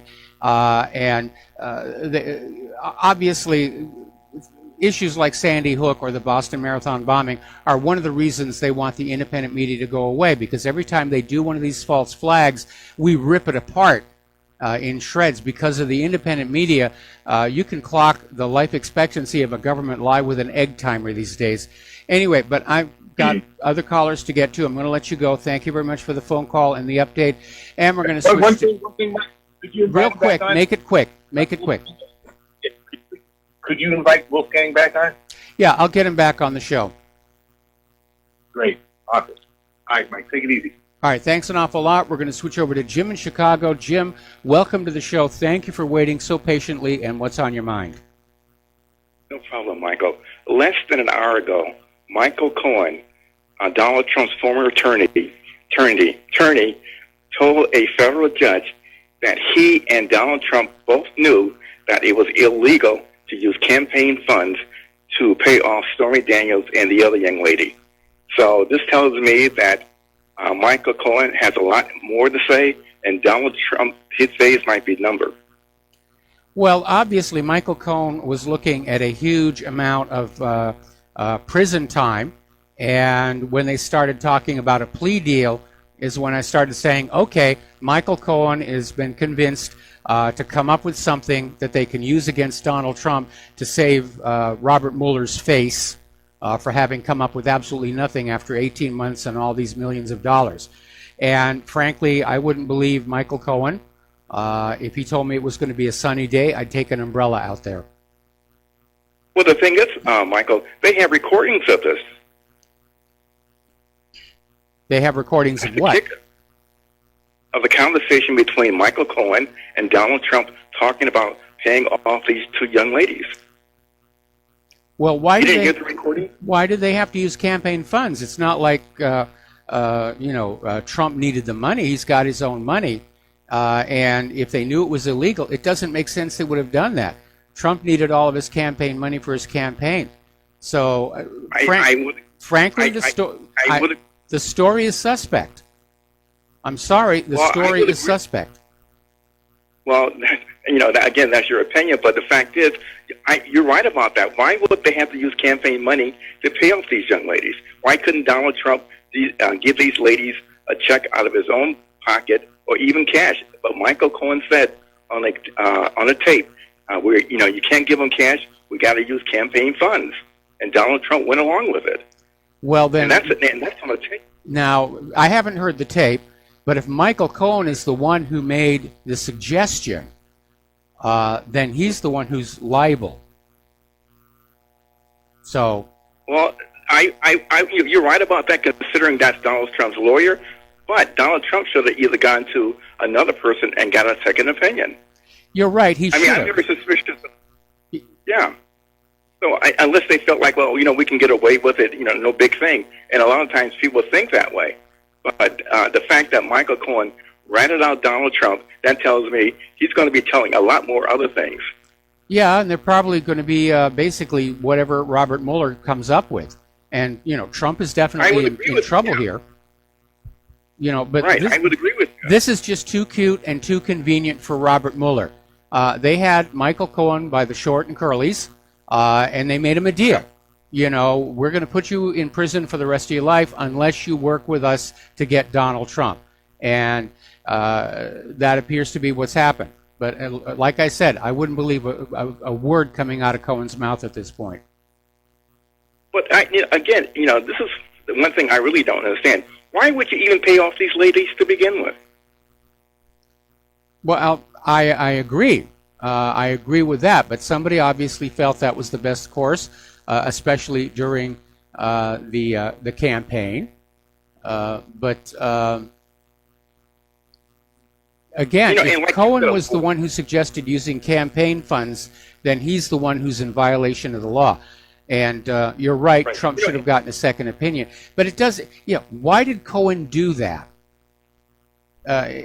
This story does not pass the smell test, to be very, very honest. It's Michael, just do you remember? winky. Michael, do you remember? You made a very good point a while back. You said, "Isn't this like blackmail where the women were blackmailing Donald Trump? Why didn't he go to the authorities?"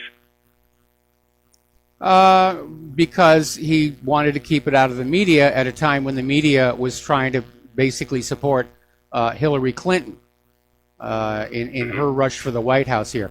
But if Michael Cohen is the one who suggested using campaign funds, then he's the one who's in trouble for that.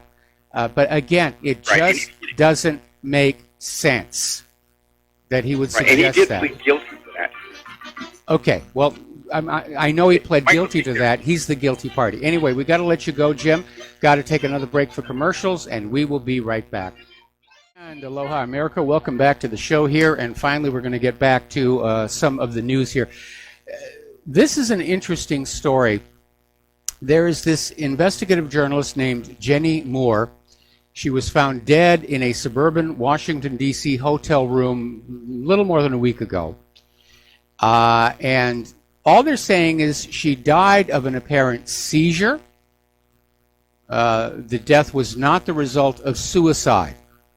And apparently her body was found by employees at the Country Inn and Suites by Radisson, Washington, D.C. East in Capitol Heights, Maryland. They're investigating.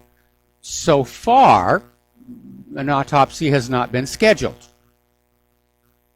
Now, Jenny Moore was an advocate who investigated abused and trafficked children and was in the process of investigating allegations by a 26-year-old man that, as a young boy, he was sexually assaulted by Bill Clinton and pimped out at private sex parties attended by other D.C. elites. And the time frame seems to work back to the days of the Franklin scandal. So we have another entry on the dead bodies list here. Judicial Watch is suing the Defense Department on behalf of a whistleblower who lost their security clearance after raising questions about prominent Trump Spygate figure. Now, this is about White House National Security Council Senior Director Adam Lovinger. His security clearance was pulled after he voiced concerns regarding lucrative government contracts awarded to Stephen Halper, who's been identified as being used as an informant by the Obama administration against Trump's campaign, as well as the Long-Term Strategy Group, a consulting firm owned by Chelsea Clinton's friend, Jacqueline Newmeyer, who got all kinds of access to the Hillary Clinton State Department when Hillary Clinton was Secretary of State. So, boy, oh boy, the corruption just goes on forever here. The trial of those accused for 9/11 is still going on. It's been a very long time, obviously. And the judge is forbidding the use of FBI interrogations at Guantanamo. And this appears to be related to the concern that a lot of those interrogations were conducted under torture, which we know they were. Khalid Sheikh Mohammed was waterboarded over 100 times before he confessed to being the mastermind of 9/11. They even tortured his kids, made him listen. So the judge is out there saying, yeah, let's pull back and see what actual real evidence there is, because this is, after all, a death penalty case. If the accused are convicted, they're facing execution. All right, we're going to take a break here for station identification. We will be right back. And okay, it looks like we didn't get our intro music for this, but welcome back to the show. Hour number 3. The phone lines are open, 800-313-9443. Now, interestingly enough, the mother of Julian Assange over on Twitter was responding to a question: why did Julian publish damning documents against Hillary at such a crucial time, which gave Humpty Dumpty Trump the upper hand? And Christine Assange replied, "It is the duty of media to inform citizens about corruption," adding, "A DNC Bernie supporter disgruntled with rigging leaked documents proving corruption." Of course, Twitter erupted in a firestorm, and Christine has since taken the tweet down. But the obvious implication is, again, the WikiLeaks document dump of the DNC emails was not a hack. It was an internal leak. Okay, there we are. So, now, interestingly enough, there's been yet another confirmation. This is a story coming on out of the Daily Mail, where Craig Murray, the former British ambassador to Uzbekistan and a close associate of Julian Assange, told Daily Mail that he flew to Washington, D.C. for a clandestine handoff with one of the email sources. And he said neither of the leaks came from the Russians, The source had legal access to the information.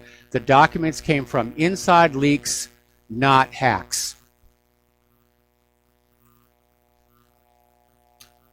Now, remember yesterday we reported... okay, you're not getting audio? Okay. All right, let's try reconnecting then.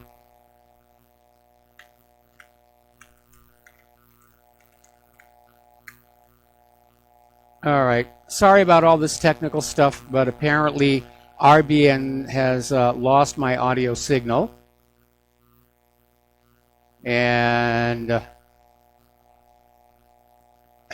oh my goodness, all these wonderful things. All right.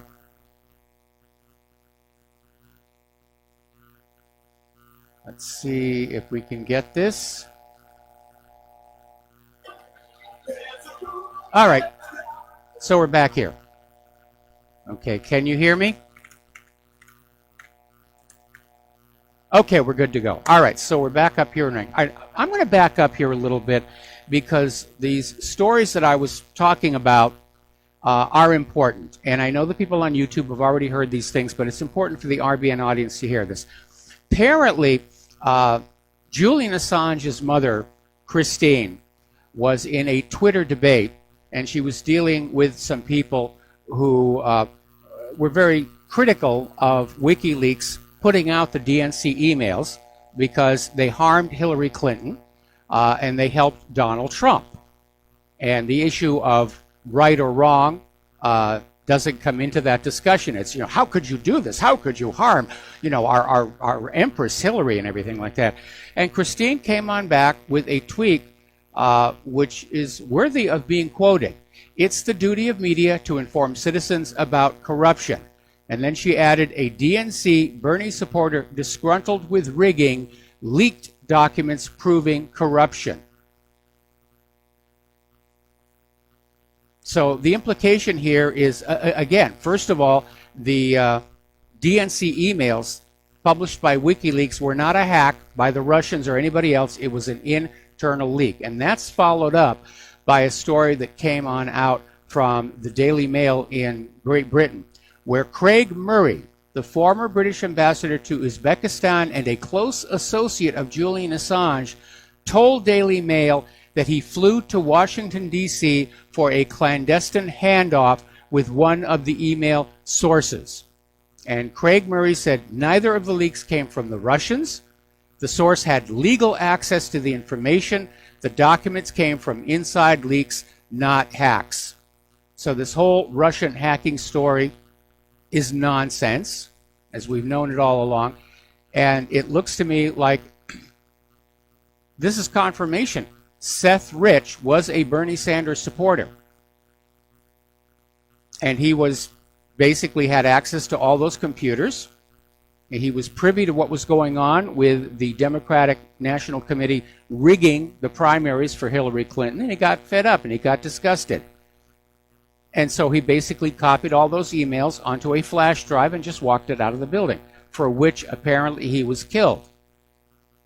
Now, don't forget, yesterday we ran this story where apparently Donna Brazil and the mayor of Washington, D.C. arrived at the hospital just moments after Seth Rich did, where the EMTs brought him in for emergency treatment for these 2 gunshot wounds he suffered. Apparently, he was still alive when he reached the hospital.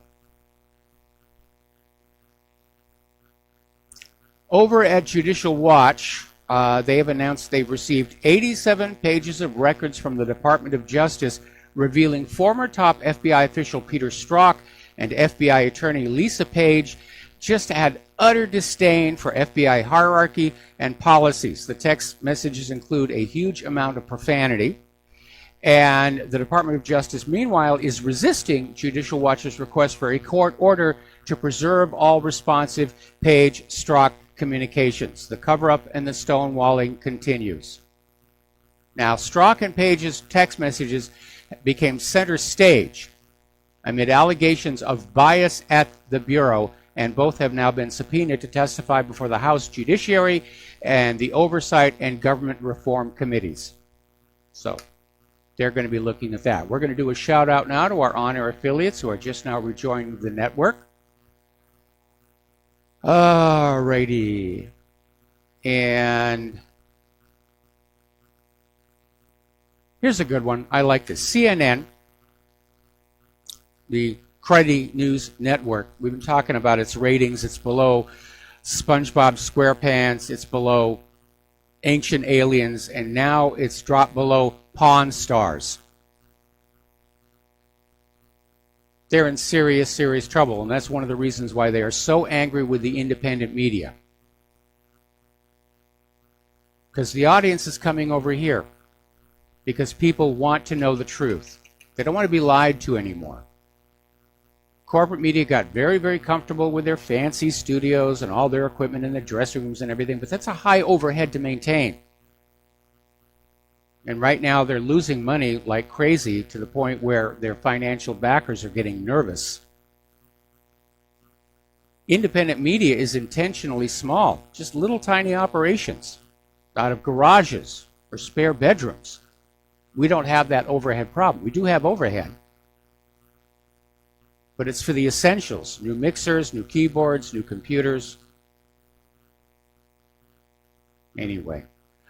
All right, let's talk about the economic news here a little bit. The British Foreign Secretary is about to urge the European Union to expand sanctions against Russia. Jeremy Hunt was speaking Tuesday at the U.S. Institute of Peace in Washington, D.C., saying he will urge the EU to expand sanctions against Russia over the Salisbury incident, which nobody can prove Russia had anything to do with, but a good excuse is a good excuse is a good excuse. Now, here's where this is not going to work on out. The last time they sanctioned Russia was during that ill-conceived oil price war. And it backfired. It caused a lot more damage all across Europe than it did inside Russia. And it's probably going to happen again because apparently something that the EU Foreign Secretary is seeming to forget is right now Europe and Great Britain are dependent on Russian natural gas. And analysts are saying that the Russian gas cannot be substituted. There are no other pipelines yet, and the U.S.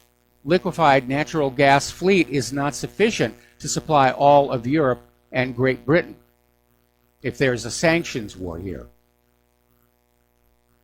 So they're raising on a busted flush on that one here. Now, Trump, on the other hand, is saying he's not considering lifting sanctions unless Russia does something good for the United States. I don't know. I thought vodka was a nice gesture here. But the first sanctions were imposed on March 6, 2014, 10 days before the Crimea referendum. And that was back when Obama was in the White House, and he said it undermines democratic processes and institutions in Ukraine. Well, actually, it was the United States that undermined democratic processes and institutions in Ukraine with that coup d'etat that drove Yanukovych from power and installed President Chocolate, Poroshenko, in his place. Now, the people of Crimea democratically held a referendum, as is their right, and said, we don't want to be part of Ukraine anymore because the government in Kiev doesn't really represent us. Then they held a second referendum saying, we want to merge with the Russian republics. That's democracy in action. Now, I don't know what Trump is really thinking about Russia doing something good for the U.S., but the implication within this article seems to be that Trump is saying the sanctions will continue until Russia gives Crimea back. And I'll tell you right now, that's a non-starter. The people of Crimea aren't going to go along with it. The people of Russia aren't going to go along with it. Putin can't afford to lose that much face. He's got his own hardliners to deal with. So that is simply not going to happen. Now, question that was being asked over at Sputnik News What will happen if the Gulf states move away from the dollar? And my response is this a trick question? Right now, the only thing that is still powering the U.S. economy internationally is that petrodollar deal.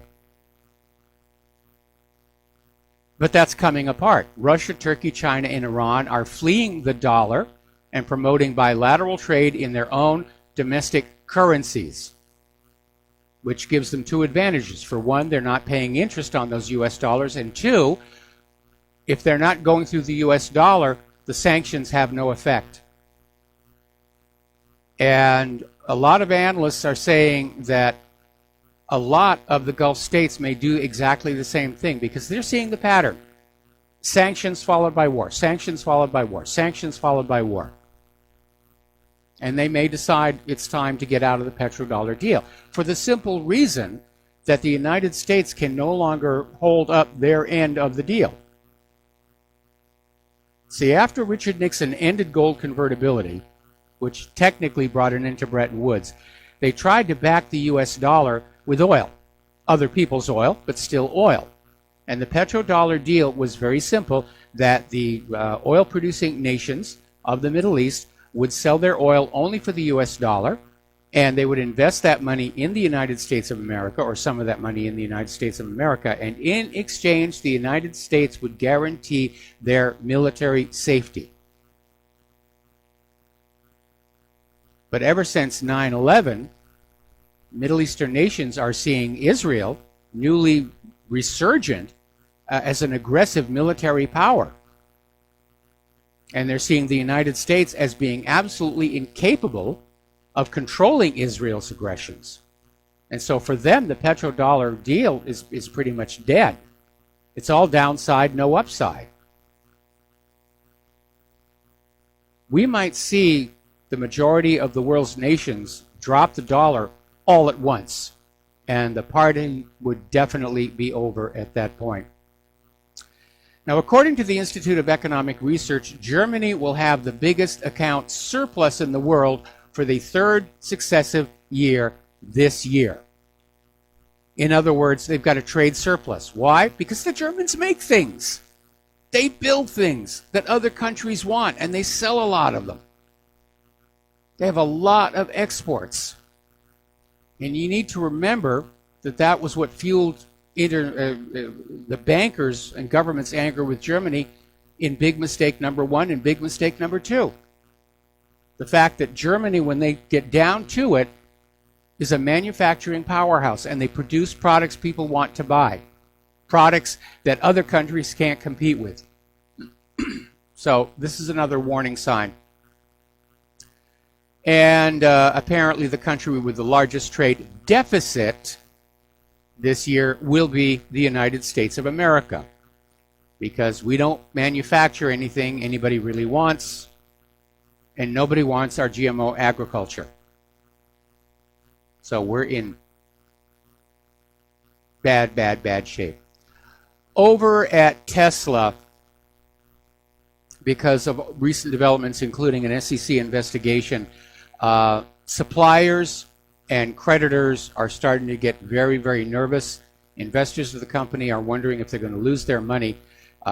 Companies that are supplying parts to Tesla are worried they may not get paid for the parts they're shipping on in.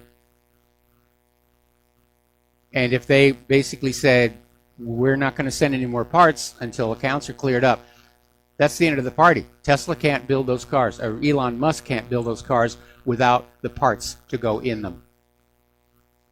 And I'm sorry to see it happen, and I understand Tesla's meltdown on TV the other day. It's got to be very, very hard. He obviously is very emotionally connected to his various companies, but I think he spread himself too thin. And he should have just focused on that one endeavor that made him happy, whether it was the Tesla electric car or SpaceX or whatever. But I think he spread himself way, way too thin here. Meanwhile, last month, Russia bought 800,000 ounces of gold. All the gold is moving out of the U.S., out of Europe, to Russia and to China. We talked yesterday about how more and more countries are demanding the repatriation of their gold from the U.S. Federal Reserve System.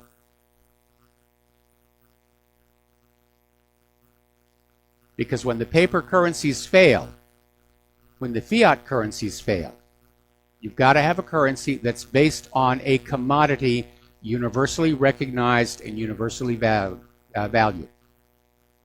That could be gold, can be silver, could even be ultimately electricity. Somebody actually made up a coin for the electro. Getting into immigration and refugees, over in Finland, their immigration service cannot positively identify 40% of the migrants applying for asylum. And IDs and passports are almost exclusively used by Western migrants entering Finland and not from their Middle Eastern or African counterparts. And basically they're saying some of these migrants are showing up without any documentation because they're coming from countries that don't even have a passport system. Now, we've been talking about these 177 migrants that have sort of been bouncing around the Mediterranean kind of like a pinball machine, for those of you old enough to remember pinball machines. And Italy has finally allowed these migrants to land in Sicily.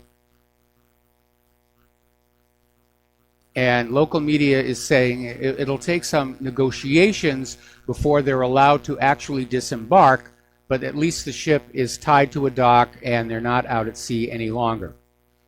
But again, it's just this huge, huge, huge problem. As you know, there was this terror attack in Westminster, and people are talking about the fact that this guy was a refugee. And once again, we're seeing these screeds out here saying that, you know, you're racist if you even bother to mention that this person is a migrant or a Muslim. You're just being racist. No, we're not. We're standing here in the middle of a car wreck and a bunch of dead bodies and wondering what the heck is going on.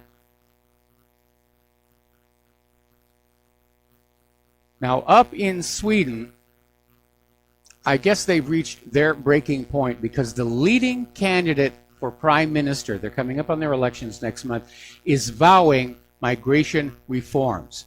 Nationalism is surging, and the anti-immigration right-wing Sweden Democrats Party is way ahead in the polls. All right, we're going to take a break for commercials. We'll be right back. Aloha, America. Welcome back to our show here. Now, down in South America, Brazil has been forced to deploy troops to their shared border with Venezuela, apparently because of the economic hardships and disaster in Venezuela. Venezuelans are trying to get out of the country. They're literally walking out of the country into neighboring countries looking for better living conditions. And basically, Brazil's president, Temer, is saying it's a state of an emergency, and they're deploying troops because it's utter chaos, and they're saying it could literally turn into a war here. Okay, over in Great Britain, the Remainers are still out there trying to figure out some way they can subvert the will of the British people. And apparently, Barry Gardner, basically, he's a Labour front bencher, said, no, there's not going to be a new vote. Now, he backed Remain in the 2016 referendum, but he insisted the country had to respect the people's vote to leave the EU to protect British democracy. And he said, those people who now want a second referendum are saying, because you voted in the wrong way, we'll give you another chance to get it right. That undermines the whole principle of democracy in this country. Now, another reason that he may be saying we're not going to have another referendum is the latest polls are showing that a lot of people who voted Remain in 2016 would now vote for Brexit. So a second referendum would actually be a worse result for them. But they're still trying to figure out some way that they can keep Great Britain tied to the European Union somehow, a Brexit in name only. As you probably heard earlier today, they finally found the body of Molly Tibbetts, and she was, as we expected, found dead. She was found in a field near where she lived, 20-year-old college student, and basically the police have arrested an illegal immigrant for the murder. So how's that open borders thing working on out for you there, huh? Story coming on out from Blacklisted News about a study published by Jonathan Mumolo, assistant professor of politics and public affairs at Princeton, reveals that law enforcement is hiding important facts about its militarization. And a lot of people have called into the show or written into the show expressing their concern about how the domestic police force is looking more and more like an army of occupation. And this study from Princeton is saying that this militarization fails to enhance police safety or reduce crime, and may harm police reputation, which, yeah, with all these shootings and taserings, it definitely does. And Mumolo also basically said that these militarized police units are more often deployed in what he politely terms communities of color. Okay. Alrighty.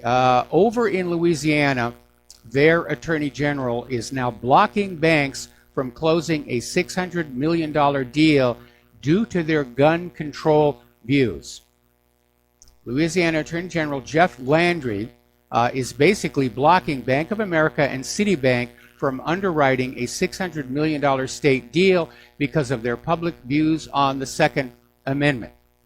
Now, B of A has pledged to end loans to gun manufacturers who produce military-style firearms for civilian use, and Citi put restrictions on the sale of firearms by its business customers.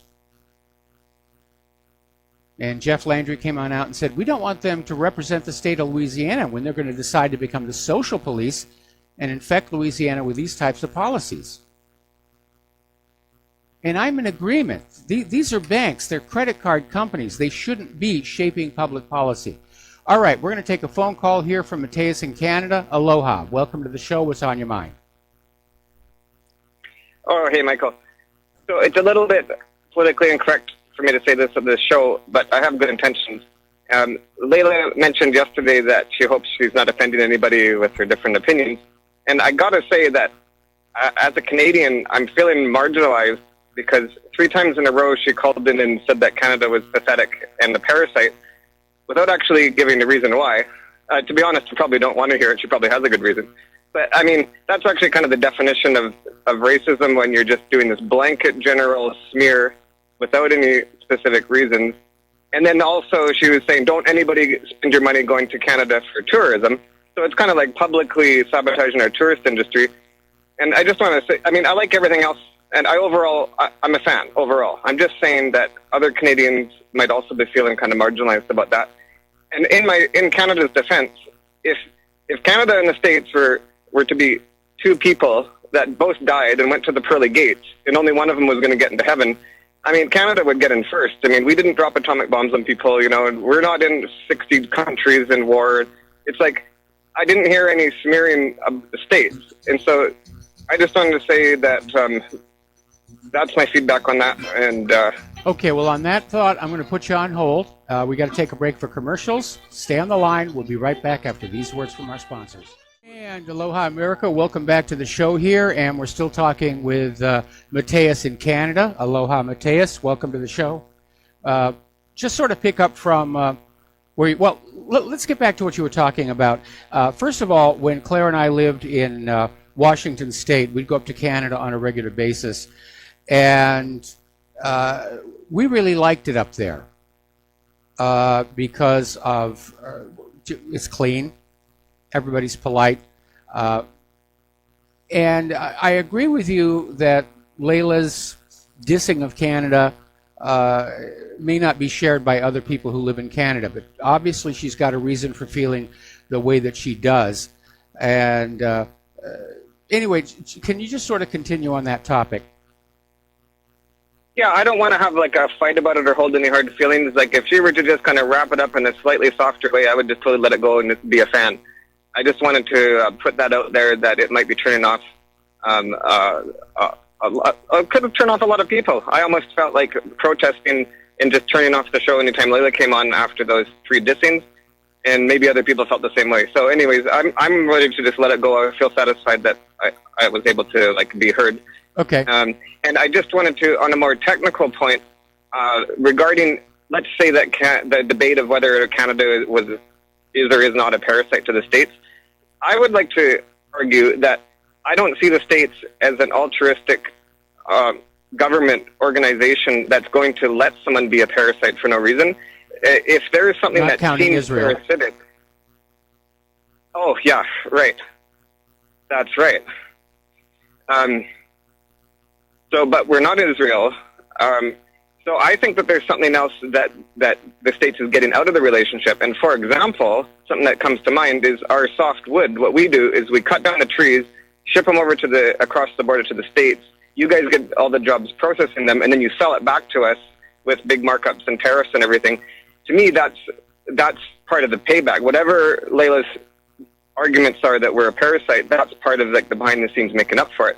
Same goes for our oil. Like we pump out oil out of the ground, ship it over to across the border, then the States refines it, gets all the jobs, marks it up, tariff sends it back, and then we get it. So I got the feeling personally that probably what's really stopping Canada from being really invaded is there's probably all sorts of ways that the States is accessing our resources in ways that are very advantageous for the States. And there's, remember when the States leaked plans to invade Canada like a year or so ago? I realized. Do you remember that? It was in the news that plans, and they were kind of the Americans were saying, oh well, it would be irresponsible if we did not have a plan of all eventualities with all of our blah blah blah. So it supposedly was an accidental leak, but now I'm getting it that was probably like an intentional leak. It was kind of sending a signal like, you do want to keep giving us your wood and your jobs, don't you? And you do want to keep sending us your oil and all the other stuff. So, I mean, I don't see that we're being babysat by the States. If there's something going on that looks good for us, there's something going on that's looking good for the States. And we're not Israel, so that's not the reason. And I just kind of leave it on a bit of a lighter note. Yes, please. Okay, CBS. You know how they have the I icon, and then it's CBS?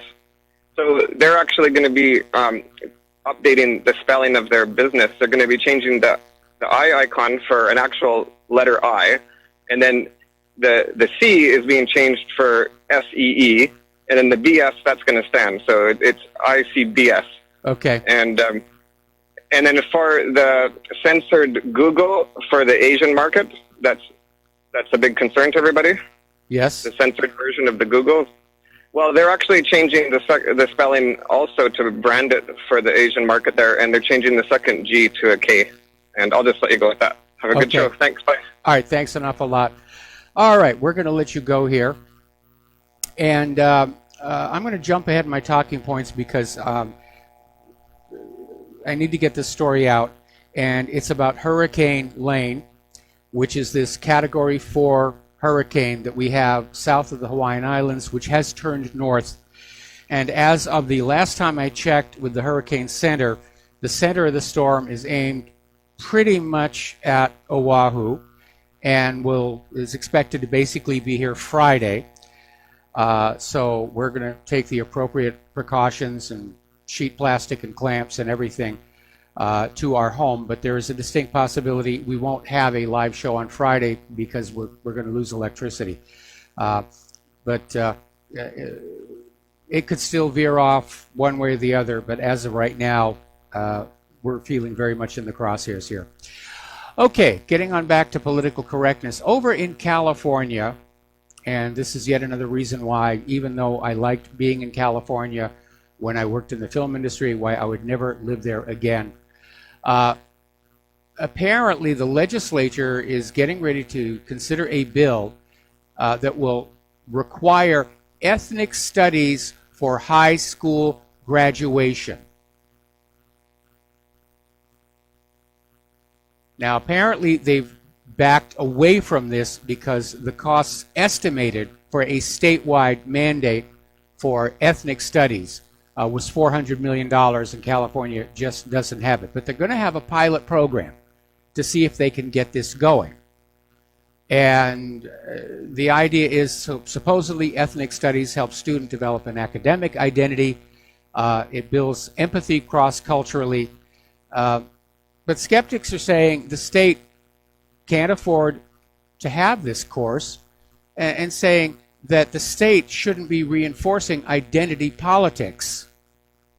If anything, they should be shrinking the achievement gap for the Black and Latino students. And I'm in agreement with that one. Our school should be about educating our kids in the basic skills needed to either go on to college or go out into the job market. We're talking about reading, writing, math, science, engineering, critical thinking, automotive repair. Our high school had an auto shop. I used to love shop class, especially working with the lathes. That stuff was fun. It was cool. Ethnic studies, it really is. I'm glad they backed off on it, but they did so only because of the money. Okay. Apparently, there's been another child pornography ring shut down by Michigan police. And apparently, out of Detroit, the FBI arrested and interviewed a man who was in possession of child pornography. And during the interrogations, he told the agents he was a member of a group of people using the internet to lure minors to engage in sexually explicit conduct via the webcam. And this is sick. It's really sick. I just have a real problem with that stuff here. Okay, Mike Huckabee is now saying that he has also been targeted by Facebook. And he's joining the chorus of voices saying there is very clearly a political bias among these top tech companies.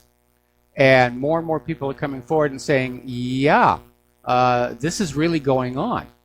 So in a recent Fox Business Network interview, Mike Huckabee said he'd experienced adverse impact from Facebook and its algorithms based on what he believes is the conservative content he posts to his page.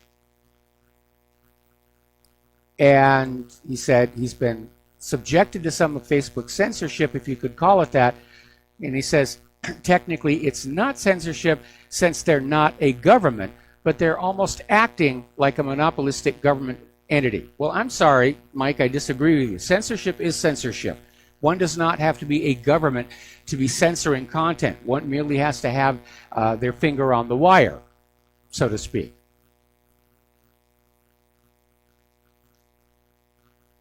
And I think somebody needs to take a case all the way to the Supreme Court to establish freedom of speech is a universal. Apparently, Facebook has started a new system of rating the trustworthiness of every user. And it's all very secret. They're assigning a rating, trustworthiness between 0 and 1. They say they're doing it to try and cut down on fake news on the platform. But again, it's another form of social profiling. And Facebook isn't saying how they do it. And based on Facebook's behavior up to this point, I imagine if you're a conservative, your trustworthiness score gets suppressed of that. So we're seeing these big tech companies are now openly censoring popular viewpoints, conservative viewpoints. They're deleting selected social media pages for violating community guidelines. That's the boilerplate answer. But they never say exactly what it is that you did.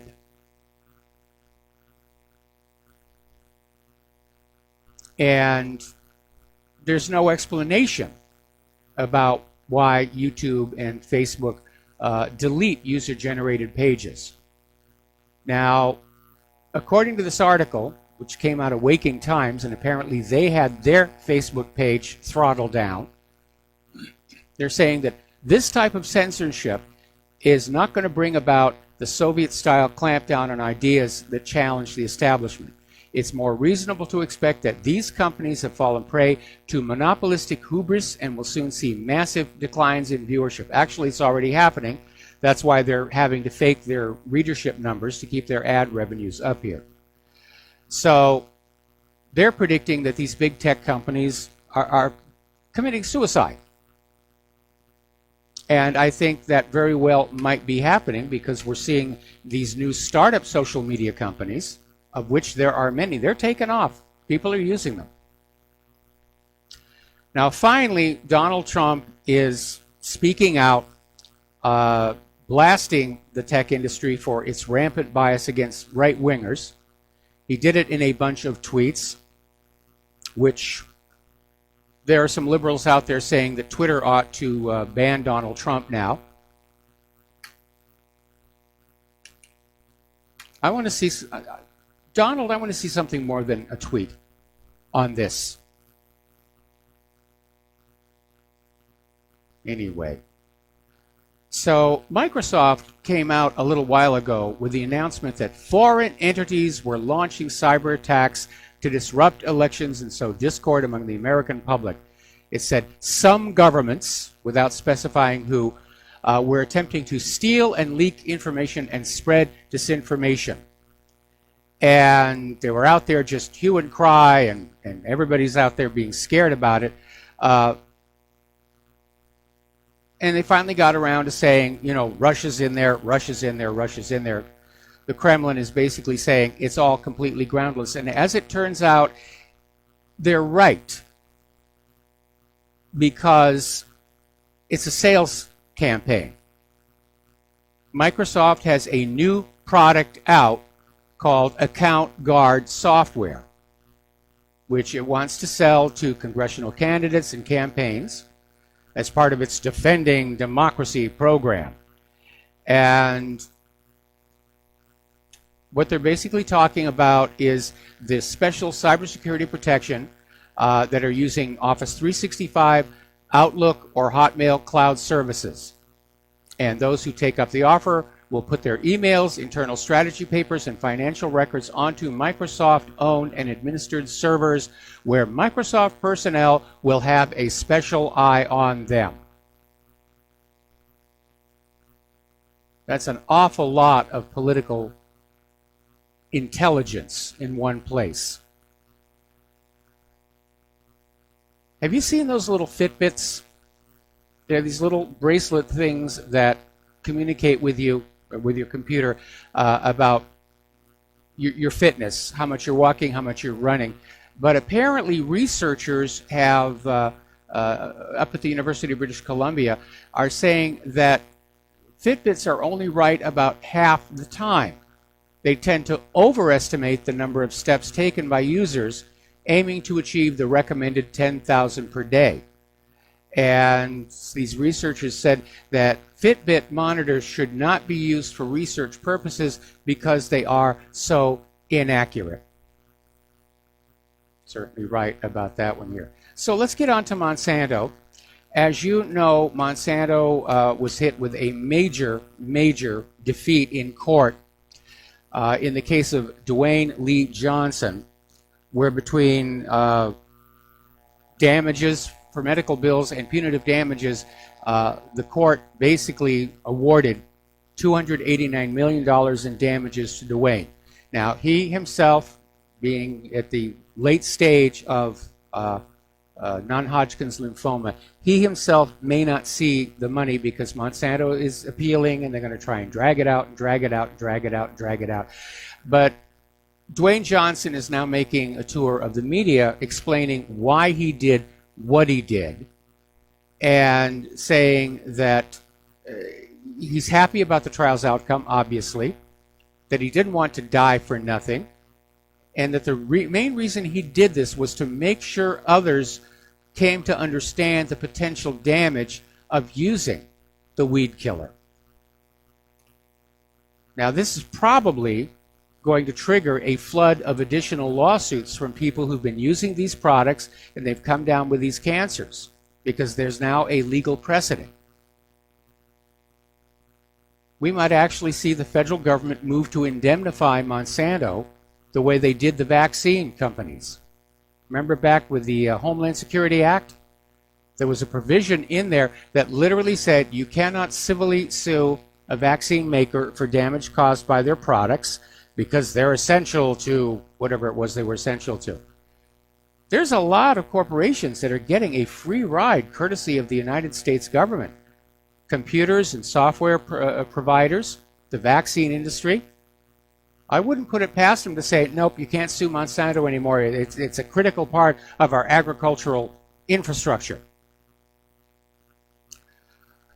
As you know, the corporate media has been out there blaming these Western wildfires on global warming. It's all about global warming. Forget about the fact that they've arrested a couple of arsons. Forget about the fact that they know that the car fire was started by sparks from a flat tire on a road vehicle. It's global warming. It's global warming. More about this when we come back from these commercials. And aloha America, welcome back to the show here. Last segment of our program today, and we're talking about how the global warming people are out there trying to say that all these fires out west are the fault of global warming, even though arsonists have been arrested, and we know that the car fire was started by an incident on the roadway that threw sparks into the brush, which hadn't been cut back far enough to prevent that sort of thing. But apparently, this AP writer, Seth Borenstein, was out there just trying to say, well, you know, the number of fires is going up and global temperatures are going up. And scientists are saying these two data trends, just putting them together, it's not science. It could be a causal relation. And we know that in many cases, the temperature data is being fudged anyway to serve the global warming agenda.